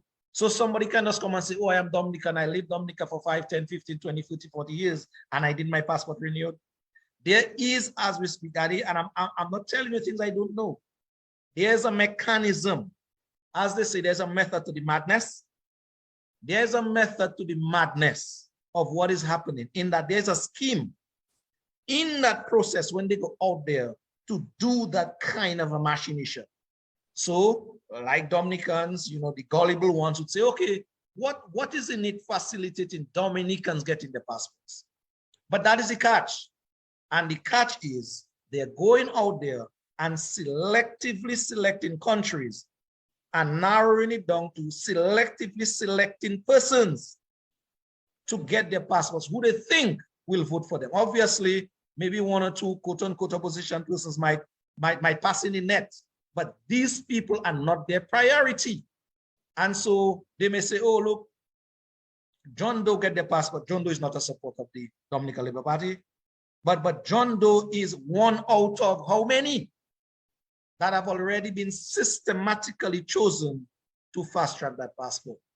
And it is just a very sinister plot that is afoot. And Dominicans, if we don't get up and do something about that, then we can as well kiss the next process for selecting a government. Bye-bye. Yes, Lofty, and you're absolutely right about that, because this is a sinister plot. That's what I say. I mean, there is nothing in this that we should be surprised by. When 2019 election came around, you know how the Caribbean region operates. They call election, the opposition has only 2 weeks or 3 weeks to prepare for election. That leaves you very little time. And you know that governments are prone to calling snap elections, especially around this time where, you know, you have a lot of, you have difficult economies, which was really caused by the pandemic. So people are getting a bit wary. You know, you hear Dominicans are complaining, they're feeling the pinch, electricity bills are high, the system is messed up. You have a young child who just disappeared and nobody knows. We hear nothing from the police. So the people feel dissatisfied. And it is sad that we see the same thing happening time after time, where they continue to use the people's money as a weapon against them. They weaponize your own money, they weaponize your vote. And so something is very, very, very wrong with that picture, Lofty. The other thing I asked, I mean, they said it's a processing center. Dude, when do these people get their passports? Are they able to process them there and then send them to Dominica? They're going to take all of these things to Dominica, prepare the passports in Dominica and ship them back to them in their various locations? Or are they given passports right there on the spot? These are many things that we don't know because the government tells us nothing. And then they say, oh, you people just run your mouth. Well, in the absence of facts, you have to speculate. And when you have a history of a particular type of behavior happening, you should expect the same thing to happen again.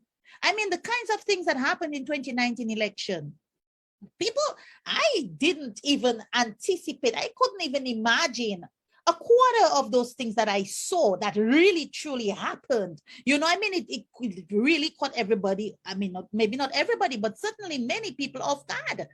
And so we should not, I mean, this is a serious an issue as electoral reform. Are they going to use these e-passports as IDs for election? We have a man who was paid almost $600,000 for recommendations for people to go vote any day now. And we are still waiting almost, 2 years after?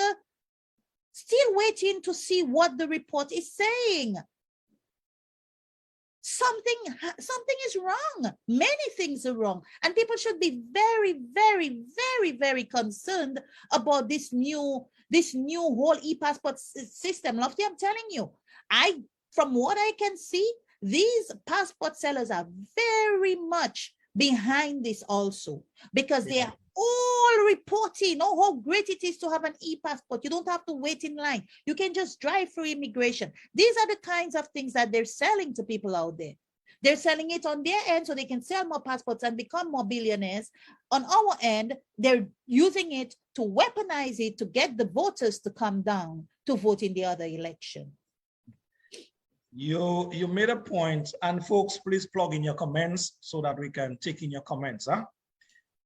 You made a point, Adi, of the mobile units that is being employed as we speak to go out there. And I kind of laughed at that, in that, what about implementing on the ground as we speak a mobile unit or mobile units to get Dominicans up to speed with a proper ID as it pertains to general elections? The electoral office / the commission, all the way back in 2017, 2018, made a decision, an independent decision, to basically bring about proper ID cards for Dominicans. And that process was just thwarted midway. And up till now, nothing has been done in that department to let Dominicans breathe a bit easier when they go to the polls. But here it is, they are hell-bent, like Balaam, moving full speed ahead to help Dominicans get their passports overseas. And the question must be, why? Absolutely. And again, if you can have a mobile unit. Oh, by the way, Lofty, I forgot to mention that. There's another huge expenditure, for this e-passport. They spent $13 million to create something called a gate in Dominica that will accommodate the e-passports. So in order for them to implement the running of the e-passports, they had to, I guess, maybe some whole computer system that's called the gate. It cost $13 million. Lofty, how much did they allocate for voter ID cards back in, when was it, 2014? Or about 300,000. About 300,000. 300,000, Lofty. They spent $13 million. I think I have it right somewhere here, for implementing a gate. The government spent the computer system to accommodate these e-passports. So why is it, if you can do those things for e-passports, $13 million? What about what is wrong with voter ID? But clearly, Lofty, voter ID cards work is not to Roosevelt's advantage. And it is as clear as crystal. There is nothing that says otherwise. It is so clear. I mean, you have to be a really blind person not to see that. He's not going to implement anything that requires Dominicans to get free and fair elections, because he wants to have the edge to stay in power forever. The man said it. He said he's going to be in power for, and then his son is going to take over him. And he's clearly established that whole system that, this is what he's going to do. This is what he's going to do. He's going to create a system where they have the advantage. Now it's with the e-passports, and they're going to work it how they want. And what's going to happen? People are not even talking about that. Yeah. Let me just take some comments as we move along. Ronnie Rue is asking a question here. Lofty, I need to ask, does Dominica have a computerized system to track travelers who goes in and out of the country? Well, Ronnie, what I can tell you is that I don't know how sophisticated that computerized system is. But yes, when someone goes out of the country, their name is entered in a database. If and when they do come back, then their name is entered there. As to how sophisticated it is, I don't know, but they have a way of identifying persons coming in and out. But Lofty, I think that goes right back to that $13 million system that they just implemented. So all of those things are the upgrades that they're going to put to the system, that they can actually create that system where they can be more easily monitored. We don't know whether it's maybe the law enforcement of other countries that demanded that Dominica implements a system like that, for the e-passports, because again, maybe our passports were compromised because of it being everywhere and anywhere. So they had to put in that $13 million system in order to accommodate those e-passports. So I think, Ronnie, yeah, I would say, especially now with these e-passports, they certainly will be able to monitor everybody coming in and out. Yeah. Another comment from Gavi Stewart. Gavi is writing, so you all are you all are saying only Liberites getting passports. You all are straighting the joke right now. Now, let me respond to Garvey Stewart and persons of his mindset. That is some people who out there normally like to twist the truth and twist the words that people say. Mr. Stewart, you need to get it in your cranium. I did not say only Liberites are getting passport. So don't go on that trajectory with me by saying what I did not say. Please quote me verbatim, quote Adi verbatim as to what we are saying this afternoon. What we are saying, there is a mad rush to issue passports to facilitate Dominicans getting passports overseas. Now, knowing the crooked government that we have in Dominica, I am not putting nothing past them. We have seen them at work already, and I know who they are. The good book says, show me your friends, I'll show you who you are. And so the friends that this government go in bed with they are people who are anti-democratic in nature. That is the people they lie in bed with. And so, yes, Mr. Stewart, I am saying, and you can quote me by saying that now, the system that is in place is a fraud. It's a flawed system as well. In that, I am saying this afternoon, by going to selected countries where Dominicans are in more populated areas, the government is discriminating against other Dominicans, and that should not be in a democratic society. The system should be much fairer in that if you open up the pool, have all Dominicans come back home to renew or whatever it is to that e-passport we're talking about. But going to selected countries, you are now putting yourself under much scrutiny, which we are scrutinizing this afternoon. And I am prepared to see, Loftus Dira is saying this afternoon, by their works, you shall know them. And that work that is in process is just another clandestine way to steal the next election using Dominica dollars. I said as well, in addition, maybe some persons will be out there who may get hold of these passports who are not supporting the government. But these are the persons, you know, like when you catch fish in a dragnet, there are always some that slip through the nets. And I'm saying, if some of these people get their passports, farewell. But the priority, I am being told by sources, is that here it is, we are implementing that to help facilitate Dominicans who we perceive, who we believe will come back here to cast a vote in our favor. And I cannot say it better than that, Mr. Stewart. And so I just want you to get me and quote me properly as to what we are saying. And if you are on the side of untruth, like this government is, if you are an anti-democratic person, I can see why you will be supporting a ruthless regime led by Roosevelt Scary. But Lofty, let me just add to that. Another thing to your point. Which other island is doing that? Grenada just had an election. They didn't even do that. Antigua has not done that. No other island, not St. Lucia, not Barbados, not St. Vincent, not St. Kitts. Dominica is the only island that this thing is happening right now. So we have to question what is going on. This is not a normal thing we see around the region. Additionally, we know for a fact that there are databases with voters. We know for a fact, if again people bury their heads in the sand and pretend that, hey, that doesn't exist. Yes, it does exist. It has existed for the past 3 elections. Adi. But the places that they're going to, love to give me 1 second. The places that they're going to, the very places that where most of their voters come from, it's no secret. We saw it, we see it. The plane loads, the ferry boats, the everything. We hear people. I met a lady in the airport when I was coming down in 2019. And she said to me, I never vote in Dominica. No, she lives in Antigua. I never vote in Dominica, no.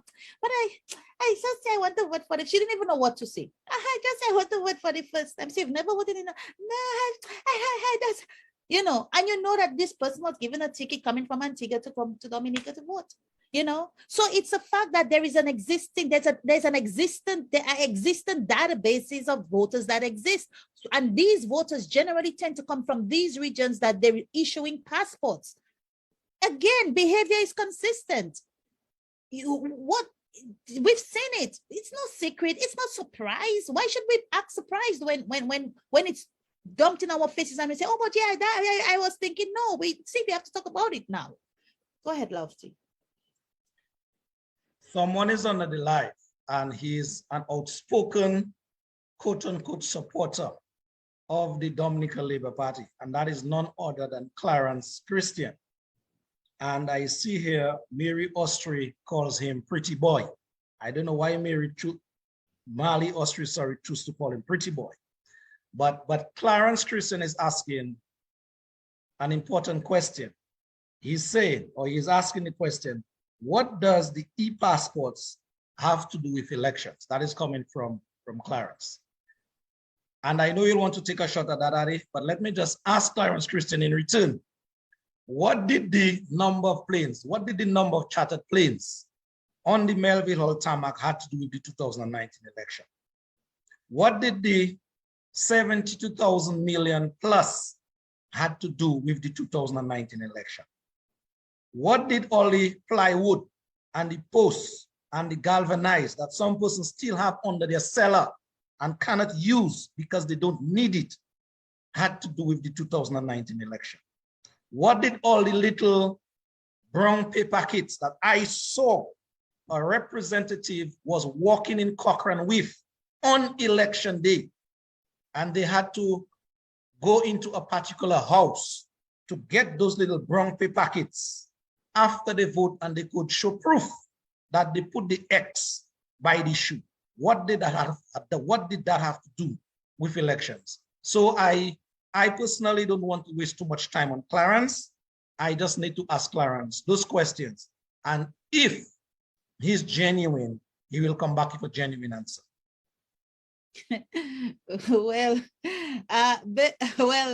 Lofty, regarding Clarence Christian, I can just tell Clarence Christian, welcome, because if he's under the live, something is choking Clarence. That's the best I can say. If Clarence is under the live defending, something we're saying is resonating with Clarence, and he has to come and play his defensive quarterback politics. So welcome, Mr. Clarence Christian, and stick around, because these are the kinds of things that Dominicans need to know. Anytime you surface, it means that there is something in there that is of relevance to the Dominican people. So thanks for making Dominica know how important it is, what we're talking about right now. Now, Clarence, because of my response, he now starts to go on the attack and telling me that I'm speaking rubbish. But I will leave his comments on the live just a bit so that he can expose himself. If he gets a little more rudely, then we know what to do from there. But Ari, let us just continue with the conversation we're having on the whole rush. Why the rush to distribute passports out there to Dominicans? I am being told, Ari, from the grapevine, that the report, or the recommendation rather, the recommendations, because there are more than one, from Sir Dennis Byron, it is already in, and it is in the desk and in the hands of some persons in Dominica. What is happening right about now? It is that some of these recommendations, some I must add, they are not in the favor, or they are not in the corner of the regime, the incumbency. And so there is no rush, just like there's a mad rush to go out there to facilitate the passports. There is no mad rush now to come and explain to Dominicans by the powers that be as to what Dennis Byron is recommending as to how to fix our electoral process. Remember, as you said, Adi, he got paid. He got paid for these recommendations. And he also got paid to issue those recommendations, to write them out. Yes, he also asked for additional funds. And the additional funds, I'm being told, is that he, Dennis Byron, coming up with these recommendations, it is alleged, is in the process of putting together somebody like a draftsman, or bringing a draftsman on board to help, that is, he's saying, to help fix Dominica's electoral machinery that is broken. So that is why the 75,000 extra was added to the bill. But again, there's this tooth and nail fight by some persons not to have at least these bona fide recommendations to move forward. And so hence, the delay in the process, and on parallel with that, the mad rush. This is a term Clarence would like to hear, but we'll repeat it. The mad rush to issue passports to Dominicans, those of whom the Dominica Labour Party think will come back on the day and cast a ballot in their favor. That is the plot afoot, and we have to put it out in the Dominican public before it be made manifest. Yes, and that's what I say. I mean, we have a history of the way that these guys operate. What has worked for them, they're going to continue using what has worked for them. And that is the reason why we have not been able to get electoral reform up until this date. They're not going to want to change it. From the very time when Alec Lawrence and Tony Asafan tell me, say, you'll mess up your legacy if you go ahead and implement those things. That's what Dominica has never really had, a real fair electoral system. And you know, Lofty, I go back, and you know, and as we were talking, I kept thinking of, okay, so what can we do? And I know we're gonna come to, you know, it continues to play in my mind. But I just, again, you know, we go back to the people. The Dominican people must become more aware that whatever decisions are made, elections have consequences, elections have consequences, elections have consequences. I cannot say that enough. Complacency will destroy a country. Democracy is not a spectator sport. You can't sit on the side and say, oh, well, whatever. Because the oh, well, whatever will come home to roost one of these days. And we're seeing it manifesting itself in so many systems in our society. There's the electricity problem right now. It affects labor rights, UWPites, freedomites, APPites, all Dominicans the same way. So even though you voted for Labour, or Labour gave you things to vote for them, or they bought a vote from you, what is that vote costing you now? How much more? How much did you get? $1,000 to vote right before the election?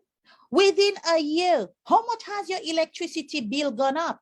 How much more money do you have to spend to put gas in your tank?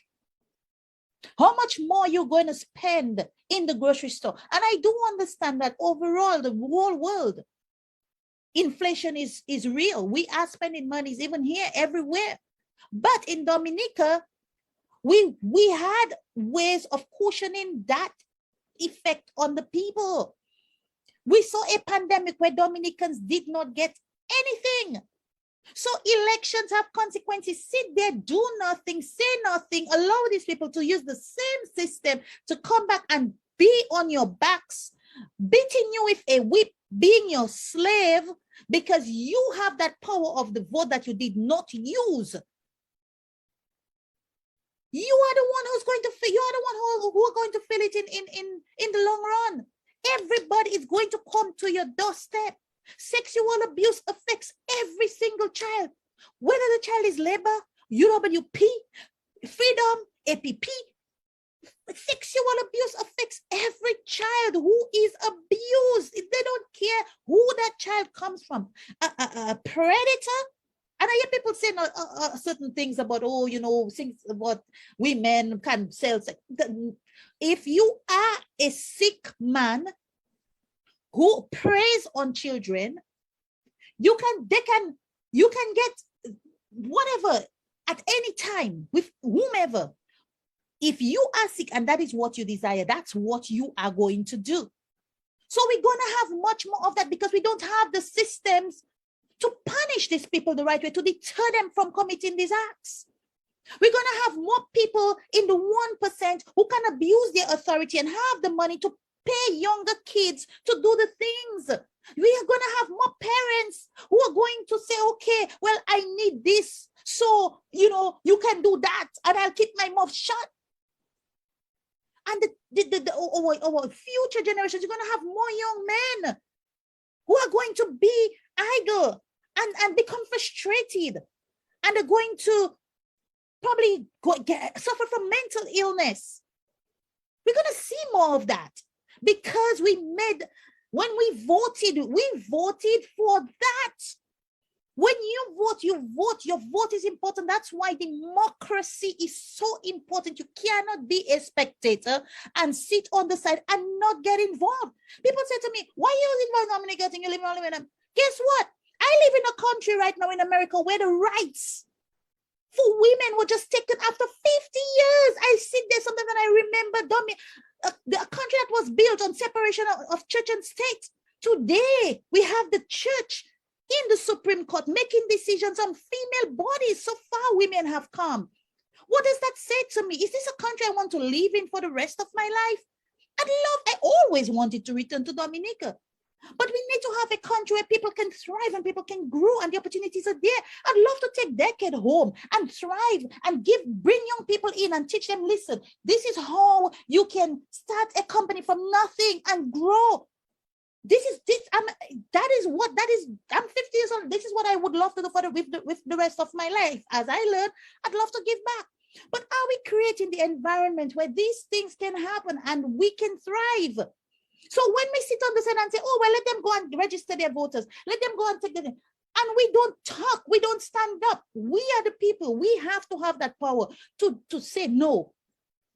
Then we sit back and everything happens. And then guess what? We have a society that is gone. It's already so far gone already. We'll get to some comments in a while before we bring the program to a wrap. But the facts are as we speak, right? The last election in 2019 was in December. So we had December 2019, the election. December 2020, 1 year. December 21, 2 years. We are approaching December 22, which will make it 3 years. Roosevelt said, the man who sits in the chair of the prime minister, he said on his campaign trail, within 100 days, that something would be done about freer and fairer election. He said electoral reform. This man waited a whole year. A whole year. 365 days plus to contact Dennis Byron. So basically from his 100-year mark to the nation, we are now what? 365 times 3, just call it when we reach December. That'll be 1,095 days that Roosevelt carried, told the nation, gave the nation the assurance that at least before the next election, there will be some kind of a process that will be free and fairer.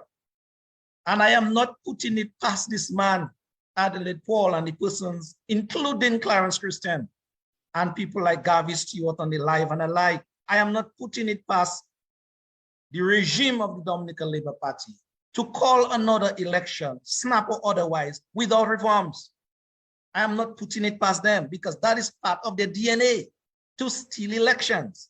And so now they are just perfecting the art now of stealing the elections. And I cannot say it any better than that. And the Dominican people that matter, their votes that are made meaningless when that process is kicked in every 4.5, 5 years. It is these people that's supposed to put a check, put a stop to that madness. Absolutely. Because we cannot continue to be running a country under the banner of democracy. And what is happening on the ground, it is far from democratic in nature. We just cannot continue on that path. But Lofty, that is it certainly can't. And like I said, we see all the signs of something sinister happening very shortly.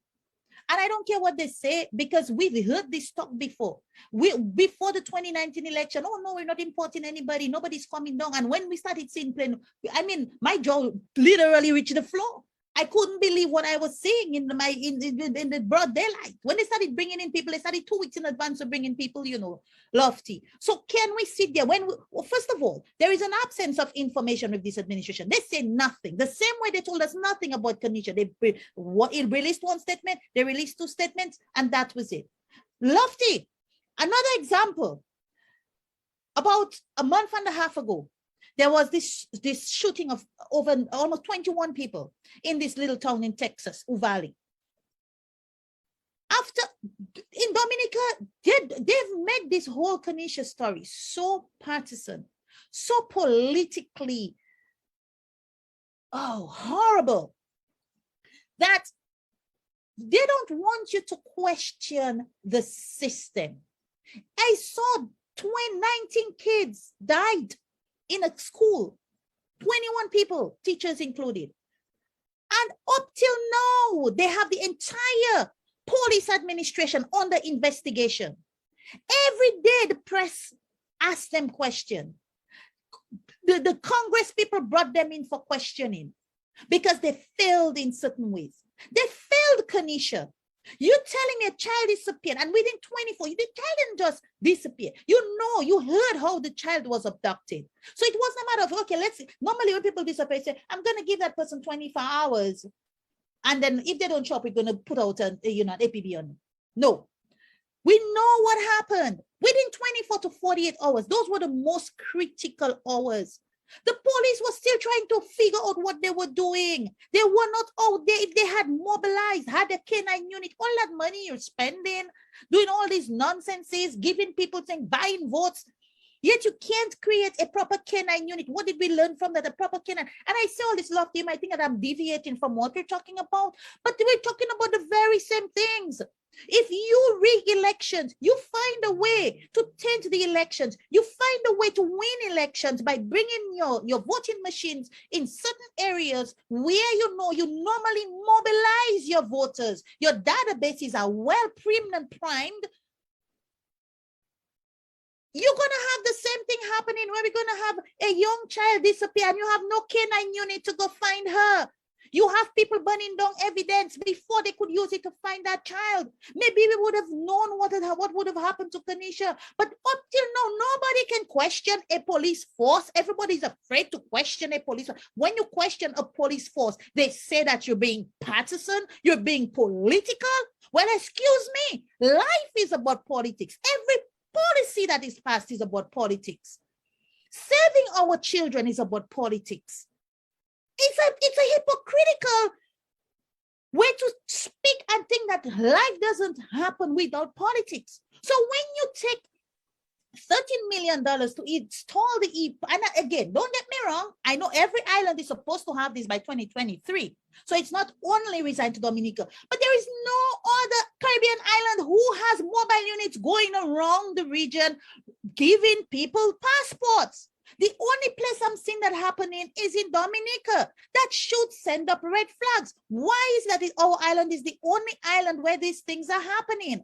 And we sit by and we think, well, it doesn't concern me. I'm not going to talk politics. No, I'm not going to call out this. I'm not going to call out that because people will hate me, because people will say that about me, because people wouldn't support my thing, because people this and people that. And when we become so scared, we got to be bold. We have to be brave. We have to face people like Clarence Christian. We have to face people like Ali Lawrence. We have to face people like Emmanuel Nanton and Roosevelt and all these guys who continue to destroy our land and fail our children. We cannot be afraid. If we are fearful in life, we die alive. We cannot be afraid. When people have big electricity bills to pay, Sky not going to pay their bills for them. You think you're going to pay the bills for them? Oh, no, but when election come and give you $1,000, guess what? You pay 5, 10, 15, 20, 50 times more in your daily living when you go and elect a government that fails you. So the $1,000 before election may be nice, but that goes away, poof, poof, like a puff of smoke. And you're left with a system that continues to fail you and your children, especially the children and the young people. This is our future. This is our future. These kids, these people are our future. How can we fail them? What are we doing? I'm a mother. I made sacrifices for my son. I gave up certain things just to be there to ensure that my son was raised a particular way. You have parents, young women who have to run away from the country. You know how many young people I have spoken to, and labor rights, you know, Lofty, and tell me, if next year catch me in that country there, you good with me? I stay here, you know. Labor rights who voted for the Labour Party. Everybody's ready to pick up and run, leave their children. And then we have children who are abused. We have young people who cannot find a decent job, people who leave college and go and study overseas and come back up and have to survive on minimum wage. NEP workers who can't get a regular pay, it's already so small. I saw somebody, there's a young lady, she's on my, I won't call her name, very popular blogger. She does Facebook Lives. Maybe you will say, she put a post the other day and she said, in 20 whatever, her salary is I think 1800 as a teacher is $1,800. I don't know, teacher's salary is $1,800, and she started listing rent is and by the end of when she was like a third of her expenses, the money was finished. She said, Papa God, what are you gonna do at the end of the month? And I can't even find a part-time job. Lofty, when I was a teacher in Dominica, between 1991 to 1994, my salary when I left was $1,200.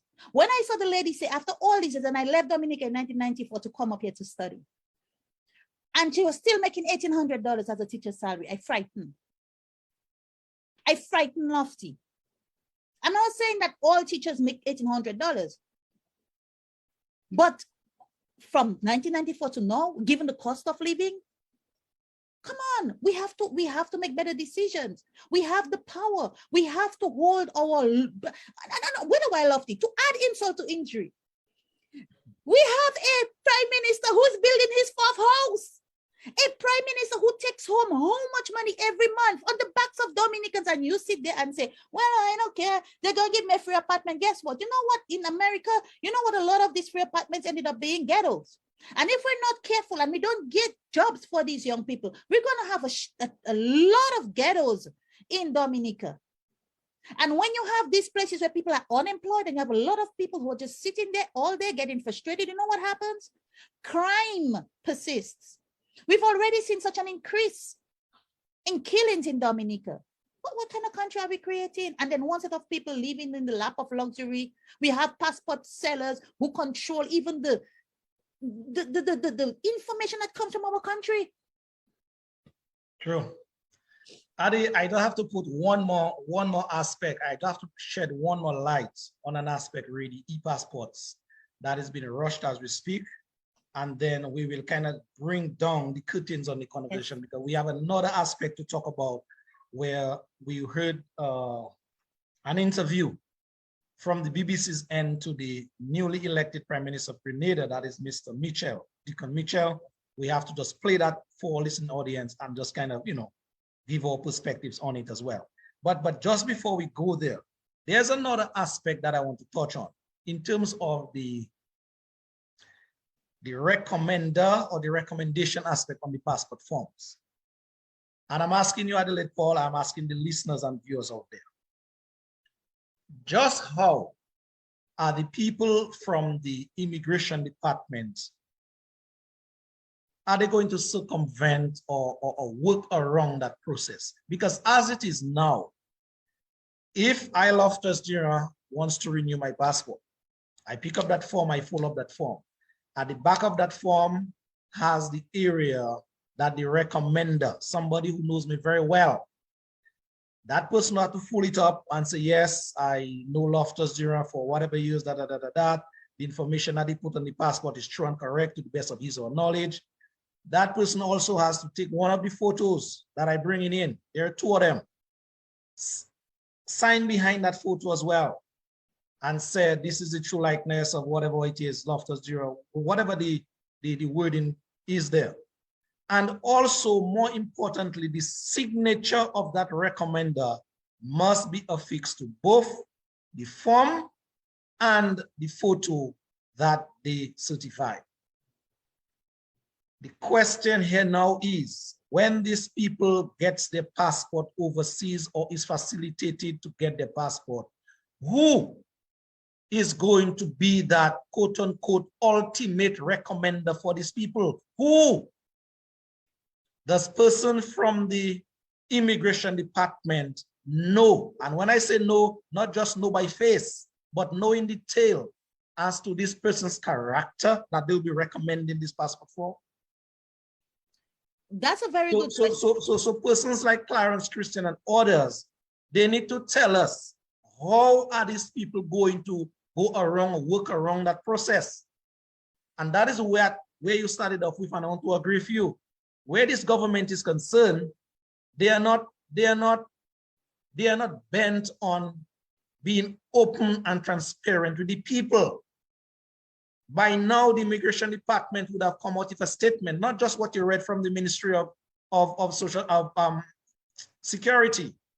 The immigration itself, for its officials, Hunt and the other people, would have come out by now and say, citizens, that is what the immigration department is going to do, hold a press conference and, have that communication flowing back and forth so that the citizenry now could be acquainted as to the process. And if they have questions, they ask the questions. But to just put a press statement on DNO and leave the citizenry in the dark, it cannot cut it. Not in this day and age. Latte clear way. People wants to know. And without the facts, without the information at our fingertips, then people will be left to speculate. And in a country that is supposed to be governing with rules and laws, you cannot be left to be speculating. The government should be much more transparent than that in its operation, where the matters of state is concerned. Well, Lofty, that's a very good question. And I think, from thinking about the whole process, especially for people getting CBI passports, there is a vetting process that occurs. They have for matter of fact, somebody sent me a video. I saw a video today. It was a pretty interesting video. I had meant to send it to you, but I guess I got a little bit sidetracked.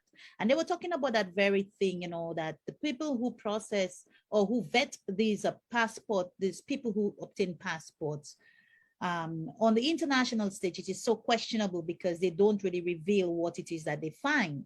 It's a private vetting company. So I guess for those CBI citizens, they are vetted when they purchase the passports through whatever security company, vetting security company that the government or the passport sellers use or pay to do that. When it comes to our people, that's a very interesting question, because if somebody has a passport and they only want to renew their passport, the information, I would guess, is already in the database.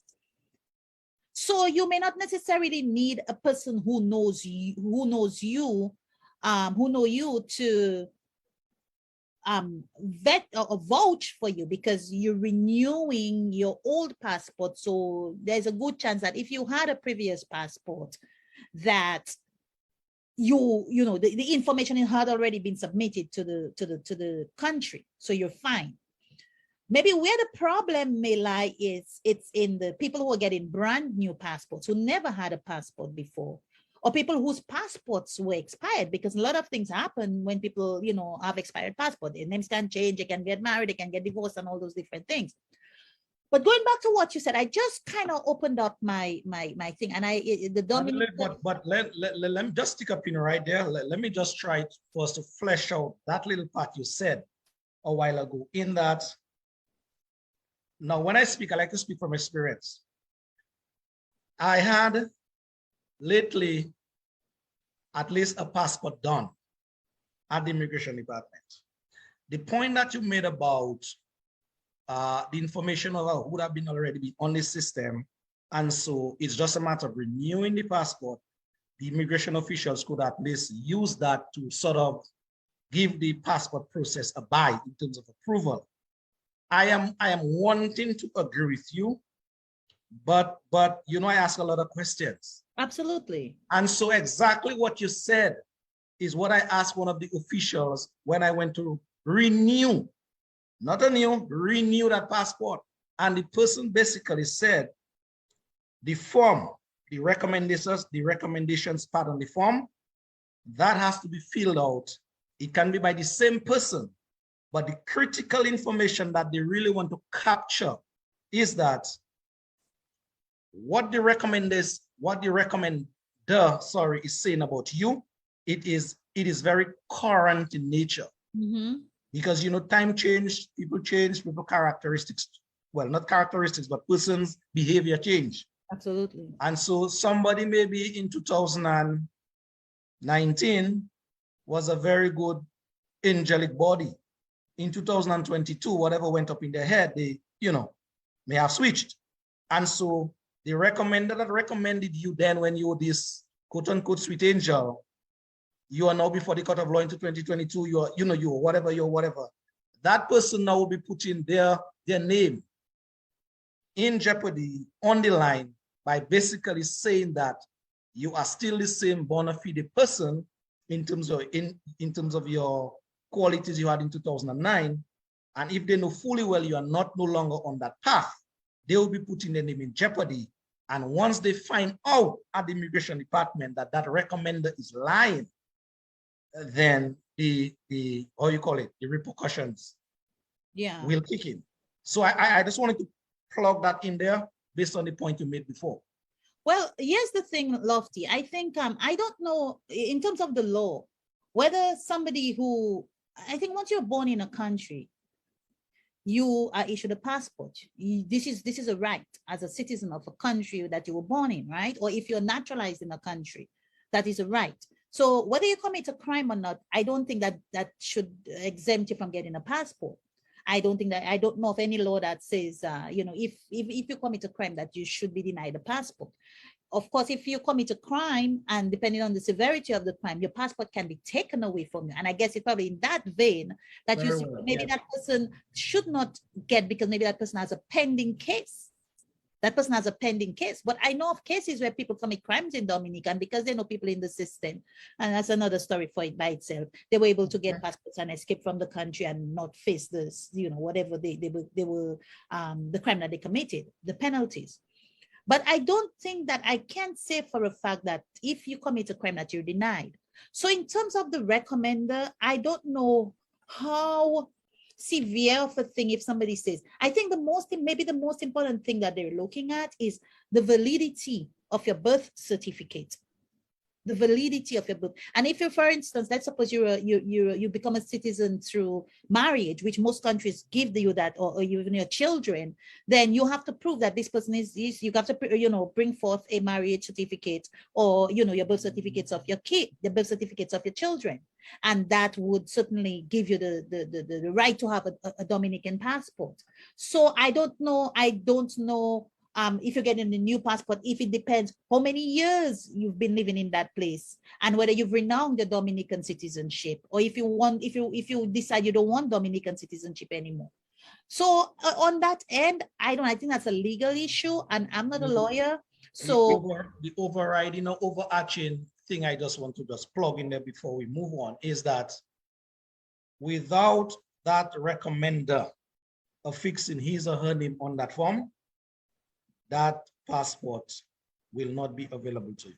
That's what I was told from the immigration staff. But Lofty, let me ask you a question. Does the recommender have to be somebody in the immigration department? Or not necessarily. No. Okay, so it could be anybody in. So for instance, let's suppose, as long as that person is a notarized person that can, even need a notarized document and say, okay, I affirm that this is Loftus Duran. He showed me his birth certificate. You are a notarized. You're a notary public. They call them. You're a notary public. Maybe in Dominica they refer to them as something different. So maybe here, because when I have to get my passport, I go to the post office. And the person at the post office, I guess, because they're a federal agent, they're federal employee, they're already given that opportunity to vouch. They look at the naturalization documents. They look at your whatever all the documents that are required, your picture. They make sure it's you, and then they put their name and say, okay, that is the person. So maybe that is why people like Hunter and all these other again. The problem is, Lofty, why is it such a secret? Why can't they issue a statement and say, this commander so-and-so, corporal so-and-so, first lieutenant so-and-so, I don't know if they know, you know what I mean. They are in a mobile unit going out there to think. Why do they have it as a secret? And you hear from the grapevine, oh, I hear that person over there doing that tweet. Oh, and I hear that person over there. Why everything has to be such a, that's why it sounds so clandestine. And that's why there are so many questions. And I see Clarence knocking himself out on the thing. Clarence, these are the questions that people have a right to ask. And that's what you guys don't like people to do. We are supposed to question you. They are our servants. People tend to forget that. We have a right to question them. So you can jump high, you can jump low, you can knock yourself down. We will question. We will bring it out there. People need to start asking these questions more. Adi, another point that I must touch on is that there has not been any clear or unambiguous notice by the government / the Immigration Office, even the Electoral Commission, that the CBI passport holders, the persons who buy their passports, there has not been that clarion call out there or that clarion statement to say, like, for example, in St. Kitts, these people cannot participate in the election. And so up to now, we are still waiting for that clarity. And, you know, with this government where the level of non-transparency is concerned, we have to be asking all these questions. And it's just sad. It is very sad that you mentioned before that I took note of. If you look at the countries, Adi, that is making progress, meaningful progress for the people, it is countries that their leaders or the leadership team, they are pro-democracy principles. They are much more transparent in their ways. They are more open. They are much more liberal with the people. And what you get, on the contrary, countries that are not, you know, transparent, countries that are always ducking the gun, countries that are always like Dominica is at this time, where its governance is concerned. You have this situation of, for example, poor healthcare. Though we have a very big hospital painted in yellow and whatever it is, but in terms of the care at that facility, there's much to be desired. Agriculture is on its back foot, as it were in Dominica. And we know how Dominica is. You throw a seed in the ground, it grows. And so once a government would not capitalize on what has been our mainstay in Dominica to maintain our economy so that Dominicans could have a much better way of life, and all their mind is on, it's to selling passports like drug dealers on the market, I'd let you know your country is in problem. And that is where we are. So I am not expecting anything better from a bunch of people like that who are hell-bent on basically selling our birthrights. I cannot support that. I will not support that in that willy-nilly fashion without accountability. But Adelaide, as a Dominican, do you, Adelaide Paul, know for a fact from the government how many CBI passport holders that are there from No. Dominica's end? Nope. Voila. Nope. I ask you a question because I don't know myself. And that's the thing. When I started off in my introduction, I used the example of Barbados and Grenada. These two countries, Barbados, which normally is the star, it's almost like the model for the Caribbean. And then we had Grenada that just had an election, and that's why I started on that note. And then I went further to say that what I've noticed is most of the blogs, when I search anything on Dominica e-passports, 99% of the things that I see come from the passport sellers. There's very little information from the government information service. I just pulled up the passport from on the government information service, but there is no information saying why the sudden rush, why you are going out in the countries, in the diaspora to certain islands to give people passports.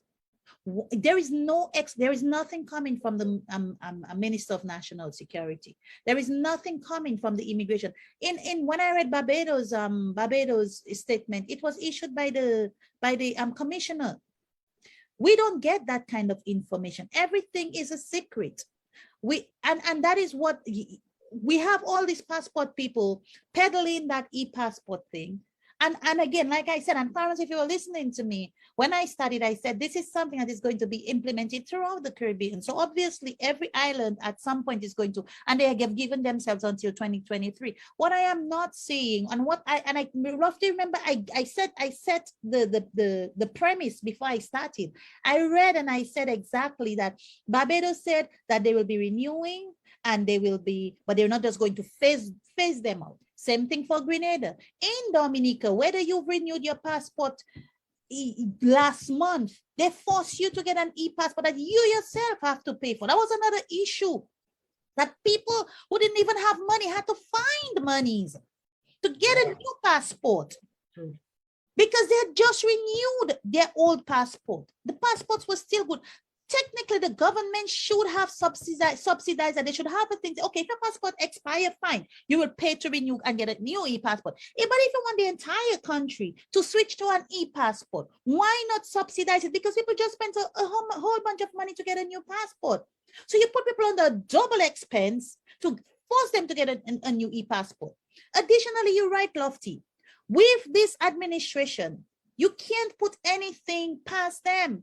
So you cannot say that they won't bring in CBI people to vote in the elections. You have to be prepared for anything. You have to put anything out there because we've seen anything happen with these people to buy votes. And like I said, if you go on and you do searches, the people who call the shots in Dominica are not Roosevelt. They're the ones who are selling the passports out there. They have their interests to protect. They're becoming millionaires and billionaires. Another very important issue, Lofty.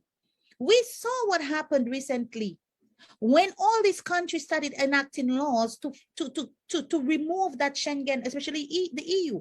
What's going to happen by next year? If they say, okay, they go to Parliament and they say, we're going to just cut it out. All these passport people, all they want to do right now is make as much money as they can because, you know, and an enticing way to get money is to tell people you have e-passport, you can travel. Because with the e-passport, Lofty, what it guarantees you is that you don't have to stand up in a line and somebody don't have to watch your thing. You just go right through. You can check yourself and you can, so it just eliminates so much of the hustle. This is like when they installed before when you would take the bridge to go back and forth to the Bronx or to Brooklyn, to Staten Island, Jersey, you would have to stop. And the line used to be from here to all Timbuktu because everybody paying with cash and somebody has to give you change. And so when they install the Easy Pass, you just go, you never see a line anymore because you just go right through. And that's what like the e-passport is like the Easy Pass. You just go right through. So that's an enticing factor to sell more passports because if these people know that they can travel without having to go through, somebody have to watch their passport and scrutinize their face and watch them and scrutinize them. They can just check themselves in on the kiosk and bam, they have all the info. If there is any information that raises a red flag, boom, it will pop up on their screen.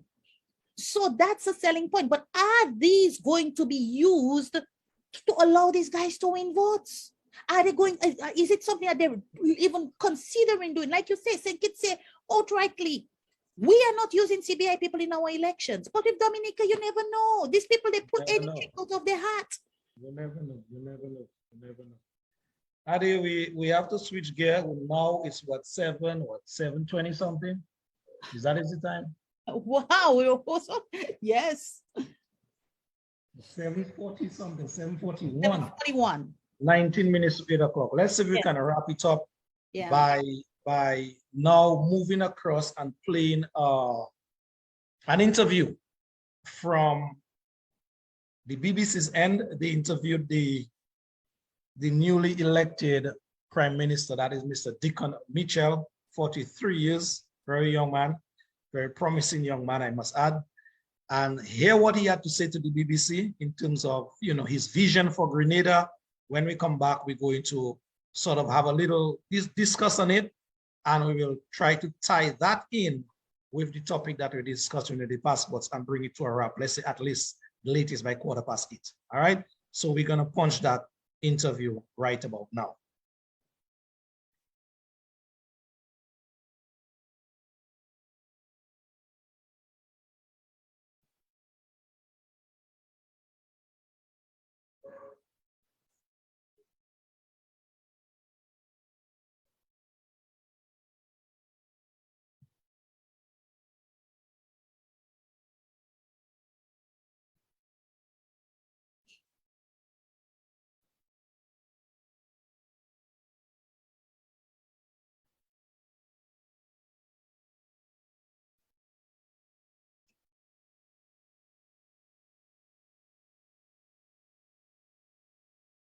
All right, we're just taking a little time here just to get that interview load up. So in a while, we should be hearing that interview anytime soon from Mr. Deacon Mitchell.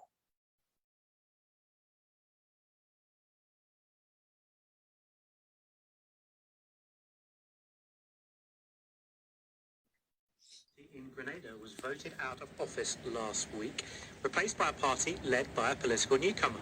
43-year-old Dickon Mitchell, who took over as opposition leader only late last year when his party held no seats in Parliament, overturned the parliamentary majority of the country's longest-serving head of government, Keith Mitchell, no relation. Well, a little earlier, I spoke to Grenada's new Prime Minister, Dickon Mitchell, and I began by asking him whether this felt like a moment of generational change. My predecessor has, in a sense, dominated Grenadian politics since 1985. He may not have become the Prime Minister until 1995, but between 85 and 95, he was a significant player in our politics. And certainly from 1995, he has been the most dominant political figure on the island. I mean, obviously, there's a significant age difference between both of us, but it's not just generational from an age perspective. I think it's also philosophical as well. I'm saying my generation, I think, recognizes that if we do not govern the society in a sustainable way, that we run the risk of repeating the mistakes that Grenadian society, for instance, has suffered in the past. The one thing I'm quite proud of as a citizen of Grenada is that this time around we were able to democratically change, a government, and certainly a Prime Minister who's been quite dominant as a political figure through the democratic process at a time when even far more powerful countries are struggling with democracy. As a small nation, where do you want to get your voice heard internationally? What are the issues that matter to you? Is it climate change and the problems of hurricanes? Is it pushing Western countries to pay for reparations for colonial history? Where do you want your voice heard? Two of the issues you flagged are certainly issues that we want our voice to be heard on. But I think overall, we want our voice to say that we too deserve to be economically developed. We too deserve to have a high standard of living. And we too deserve not a figment, but a real opportunity to determine our destiny. And I think too often, even now, a lot of the attitudes towards small island developing states by much larger countries smacks of a colonial mentality. The truth is that small islands, we don't have the resources, we don't have the size, we don't have the economies of scale that very powerful countries have. And so oftentimes we have to resort to creative ways to grow economy and to make sure citizens have a high standard of living. But many of the policies pursued by the developed world make it extremely difficult for our banking system, restrictions on travel in terms of visa requirements to enter larger countries, makes it very difficult oftentimes for smaller countries to be able to survive, much less compete. And what that means is if it leads to poverty and extreme cases of poverty in the small islands, it destabilizes the society, and then it makes it far easier for citizens to engage in things like drug running, arms smuggling, and all of the things that I'm sure that the larger developed countries don't want to happen, and we certainly don't want to happen as well. We've seen in the Caribbean a growing wave now of countries planning to cut their ties with the British monarchy. Is that a course that you will look to pursue? To be frank, Grenada has had two constitutional referendums in recent times, both of which failed spectacularly. And so I'm not so sure that immediately pursuing such a third constitutional reform at this immediate time makes sense. I can say to you that certainly philosophically, I see no reason for having a ceremonial head of state and an elected head of state. It's really an expensive and, in my view, pointless and cumbersome governance structure for a small island. I'm more interested in constitutional reform, in my view, that makes the government more efficient, less costly, and more responsive to our citizens. So while I appreciate that some of our colleagues in other islands like Barbados, Dominica, Trinidad, have moved to a presidential system or a republican system with a ceremonial head of state, I don't know that we would necessarily go that route. Certainly, if I had my way, I would simply go the route of having one elected head of state, which would be more similar to the North American system of governance from the point of view of an elected head of state. A year ago, you weren't even the leader of the opposition. Now you're Prime Minister. Yes. I wonder what you make of that and whether you're learning on the job, really. Oh, no, certainly the learning curve is steep, but I certainly think I'm up to it. And the fact that I've, as you said, gone from not being involved in politics at all, and in less than 8 months being Prime Minister of the country, I suppose trying to be objective, it does seem like an extraordinary feat. But for me, I really don't spend too much time on that. I think obviously the citizens have taken the leap of faith and shown confidence in me and have given me the job. And so really I'm more focused on ensuring that we deliver on behalf of our citizens. I think, time does go by quickly. And I'm sure in less than no time, 5 years will pass by, and I'd be more concerned with whether we achieve the things we set out to achieve and whether we've delivered on some of the programmatic things that we talked about during our campaign. So, judging by what he achieves in the next 5 years, he says. That is Grenada's new Prime Minister, 43 years young, Dickon Mitchell. That's about it for this edition of Newsday. From Bola, me, and all the team. Bye. Bye. All right, thank you very much. Adi, so you heard any comments based on what you heard from the Prime Minister of Grenada? Anything stood out? Yeah, there are many things that stood out with that speech by the Prime Minister. And to be honest, and I'll be quite frank, I did not really follow the Grenada story very closely. I only know that Grenada elections were called, and then this young man emerged as the winner. And so I tried doing a little bit of background research on him. Although he's not, I can't say that his resume is too wide. But something happened to trigger that sudden change from actually they had no seats to devastating the incumbent. And I don't know what the political climate in Grenada is like. I think a lot of it, I think from just maybe a little bit of what I might have heard based on when the pandemic were going on, I think Grenadians generally were not, they had a lot of reservations about the vaccine. And I remember there was a big issue with the vaccine and that might have turned a lot of people off from Keith Mitchell. Like I said, I'm not following because I'm trying to find out what is it that might have suddenly caused that change in Grenadians. I listened to him very carefully, and he spoke about, there were issues that the interviewer spoke about, such as, changing their system to removing the Queen. And he said that is not a system for him. But interestingly, they mentioned colonialism. And it is interesting that while many of the islands are quick to want to remove the Queen, I don't believe in this monarchy thing, quite frankly. But I noticed many of the countries want to follow Barbados' lead of removing the Queen as head of state. We in Dominica, we seem to have embraced colonialism all over again, and goes right back to the whole passport thing. Because while we're saying one thing that we want to get rid of this whole monarchy and we want to run our things, in Dominica, we see a whole group of people, not from the same European, or maybe some of them are, but most of them are from the Middle East, who are controlling our money. And essentially, they are the ones making decisions for us. So it's kind of hypocritical on that end. There were some takeaways I got from him overall, and I'm just going to list a few of them.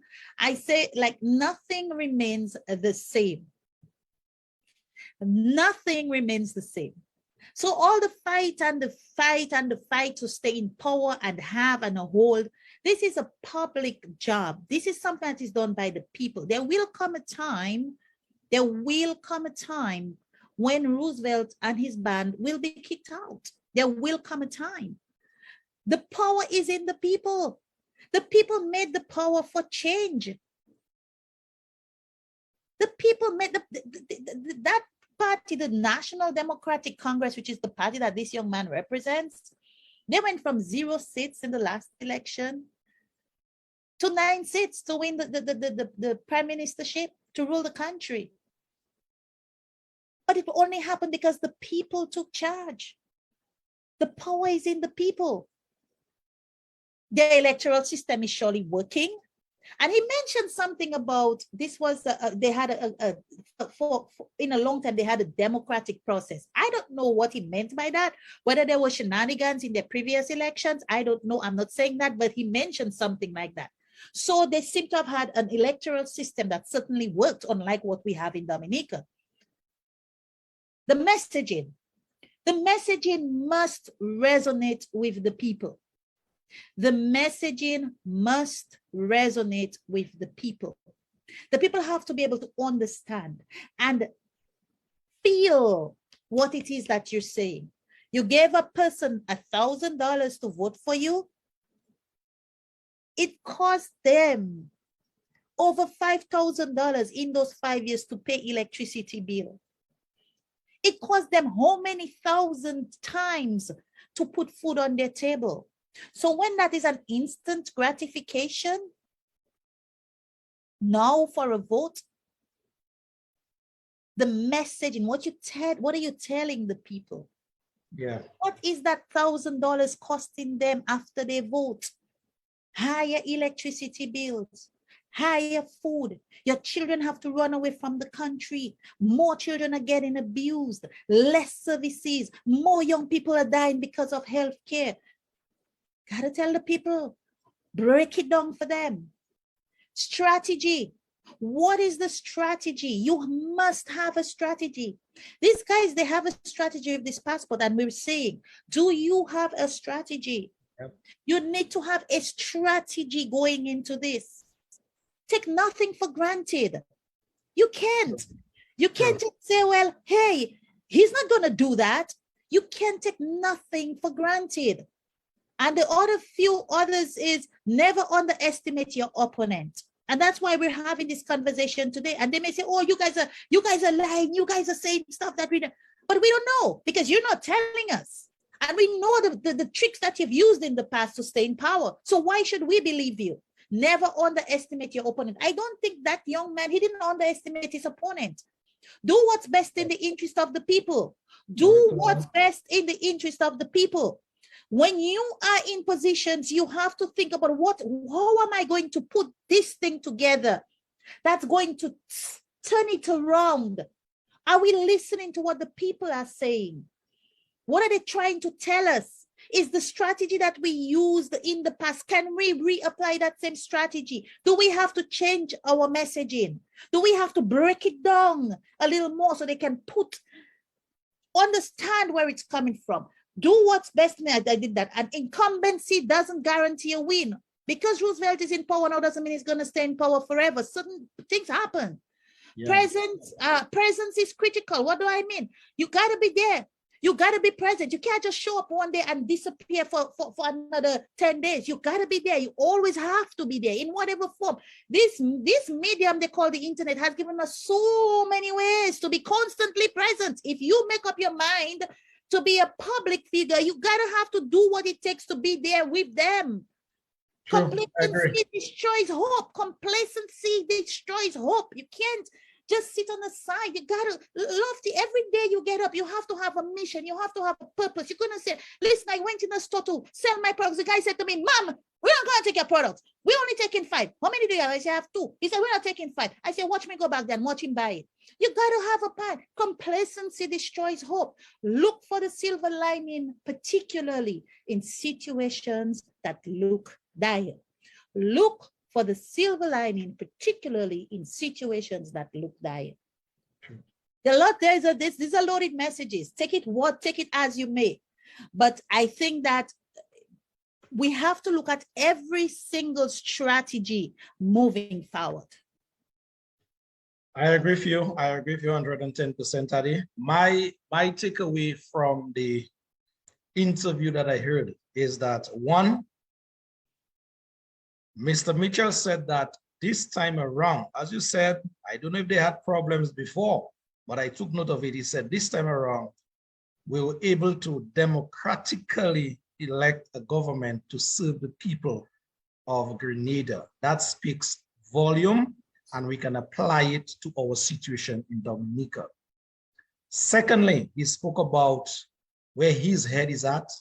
It is more to do with constitutional reform, in that he really and truly wants to make running a government, running a country through a government rather, he wants to make that process much less expensive.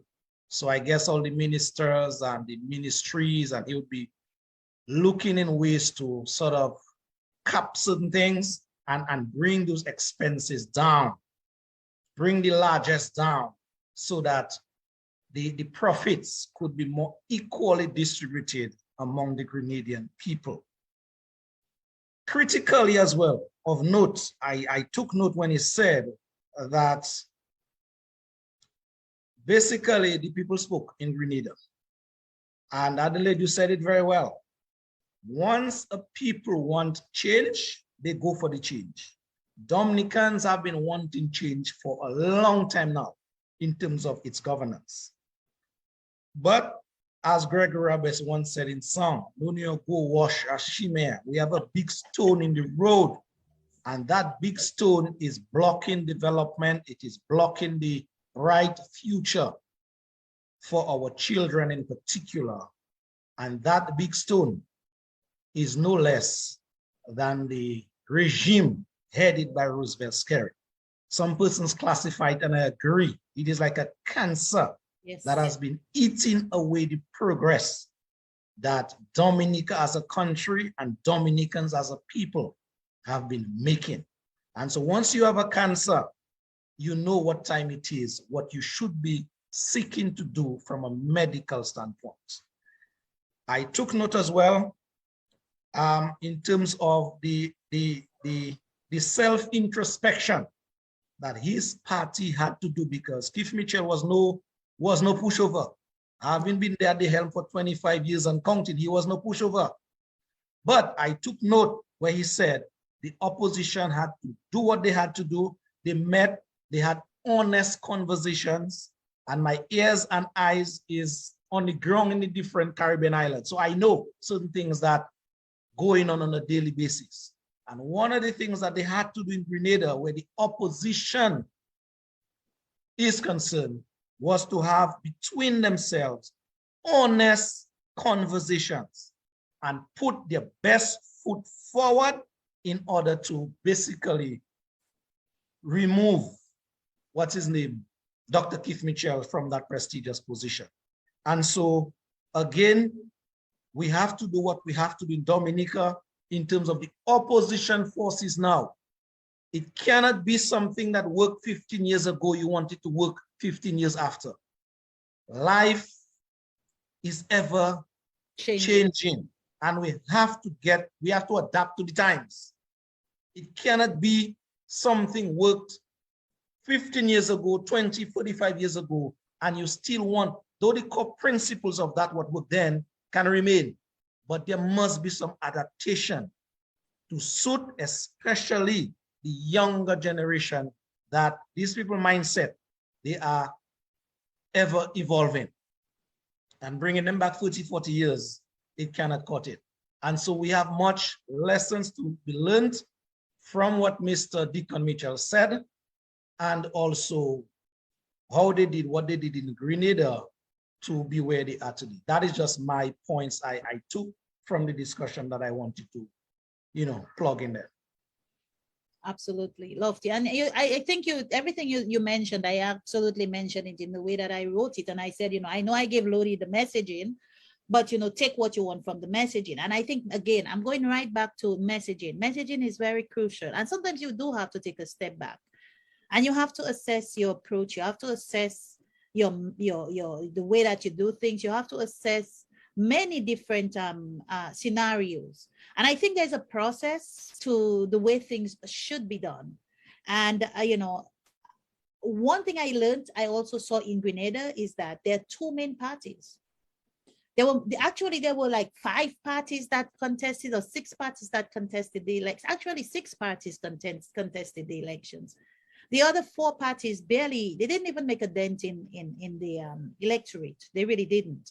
If you look at the results, which I looked at the results very closely, it was the 2 parties, the NDC and the NDA, Dr. Mitchell's party, that actually drove the electorate. And I think the same thing, really, I hate to say it, I mean, that's the reality in Dominica. We have 2 major parties in Dominica, the United Workers' Party and the Labour Party. The Freedom Party is still trying to get its foot in, and the other party is still trying to make, even just come on board. So while the other parties probably will strategize to come on. I think there is a lot of introspection that needs to be done in particularly the United Workers' Party. And again, the things that I mentioned, I'm not a part of the party. I'm not part of the executive. I don't advise anybody. I'm just like an ordinary Dominican making my suggestions, watching and seeing who live life. And I think that overall, the same messaging can be used and applied to any facet of life. Sometimes you do need to take a step back and you have to go back and refocus and re-strategize. Maybe change the messaging a bit. Change it where the people understand what it is that you're saying, or make them understand that what is change? Giving them $1,000 at the election, and then they have to pay $5,000 in a year for electricity. Getting a salary of $1,200 as a teacher in 1994, and getting a salary of $1,800 today. And by the time you cover a third of your bills, you have no money left. Yet when it's election time, there are all kinds of artists coming in, so those are the kinds of things I think that, came from it. I know in Grenada, this happened sort of like in a weird way because they had somebody died and then they had to go back to the thing and decide. But you're right. I think for the benefit of the survival of the party and just to see a change in Dominica, they have to go back to the drawing board. And I will say, I have listened to Lennox Linton. I listened to him very carefully when he spoke. And one of the things that he did speak about, and I hear a lot of things, I read a lot of things. I try not to talk so much and write so much nowadays. I try to listen more. But one thing I can say is whatever strategy that they come up with, it has to be a strategy that involves everybody. Because there are many United Workers' Party supporters out there who have different views and who have a different way they feel that the party should move forward. But I think it has to be done in a very systematic and strategic manner. I hate when I see, everybody fighting here and fighting there and fighting here and fighting there. Because what we do when we fight, we give the opponent the upper hand. And I do believe that these people are ready to embrace some form of change. I have listened to Lennox say. Lennox say he's just like a servant of the people. If the people feel that is what they want, they go and they vote for who else they want. And I think at the end of the day, just like with the Labour Party, it is the people. It is the people who have to make those decisions and this choice. And sometimes you have to really go to the core of it, and you have to ask yourself these really, really, really tough questions that you don't like to answer and you don't want to really face. All right, Adelaide, it is already after 8, 2 minutes, 3 minutes past 8. Let me ask you, Adelaide, for your closing, not final, but your closing comments, because I know there's much more you can say, but in the interest of time, we have to, so put a cap here. Sure, absolutely. Well, Lofty, I think we explored many areas today, but I think overall, it goes right back to the very important issue of having a better Dominica. We explored the passport issue and whether we're going to have another rigging system of the voting system, which is very possible. And I really do hope that at the end of the day, the people understand their power. That's what it is about. The people, no matter what it is, no matter who it is, whether it's the United Workers' Party, whether it's the Freedom Party, whether it's the Labour Party, whether it's the APP Party, at the end of the day, it was the people of Grenada who decided that they wanted change. Dominicans have the power. We have to get out of this mentality where we are afraid. We are always so afraid. We're always so afraid. Afraid of what? Afraid of what? We need a better Dominica. We have a party, I think, that's already strategically placed, but just certain things have to be revisited, I think. But as a people, we have to decide what it is that we want. And so we have to always remember that we as a people have the power for change. We certainly need to get this cancer of the Labour Party off of our backs. We certainly need it. But we have to have a strategy to get rid of them once and for all. We know their tricks. We know what they're up to. We know how they operate. Let's try to use a strategy of inclusiveness, of unity, of just having other voices be heard where we can get rid of that cancer. Yes, indeed. Adelaide Paul, I want to thank you very much. And let me just echo or re-echo, as it were, that word that you just used, strategy. And that is where I want to agree with one of our persons on the live. I did not agree before, but he highlighted a point there. So he highlighted a point there 6 or 7 times. Strategy, strategy, strategy, and more strategy. So, Mr. Stewart, I will agree with you on that point. Let me say a very good evening to all our viewers, all our listeners, the 100+ of you guys who are there. We always appreciate your attendance here with us each and every Sunday. From now, the new time, 5 p.m. to 7 p.m. We have gone at least an hour over the allotted time, but with these conversations pertaining to country, that sometimes happen. So Adelaide Paul, I want to thank you very much for coming on this afternoon and making the program what it was in terms of the second segment of the program. Also to Mr. David Spencer, did a formidable job as well in the first segment, where he gave us an update from Antigua and Barbuda as to how things are moving along with the conviction of one Addison Brown, that is the Prime Minister's brother, where he sexually molested a 13-year-old child some 3 years ago, and he is now awaiting his sentencing. So these were the 2 primary issues that we spoke of, the e-passport situation in Adelaide Paul and the update from Antigua and Barbuda. We also gave you a little icing on the cake, as it were, an interview from the BBC's end with Mr. Deacon Mitchell, the Prime Minister now elect of Grenada. So we hope that you guys enjoyed the time with us. We certainly did enjoy our time with you.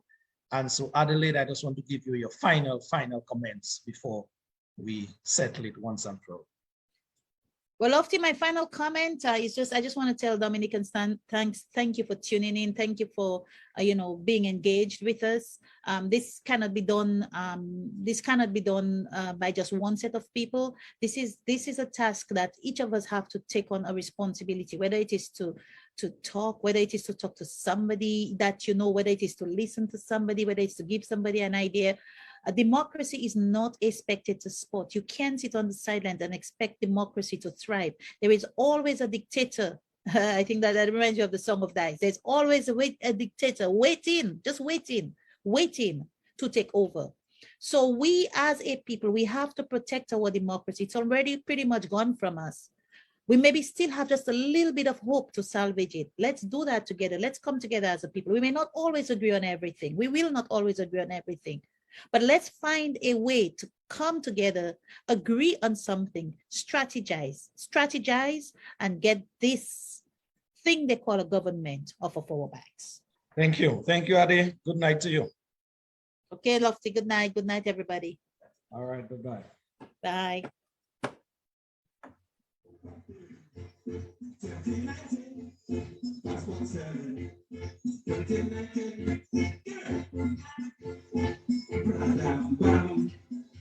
I want to get out.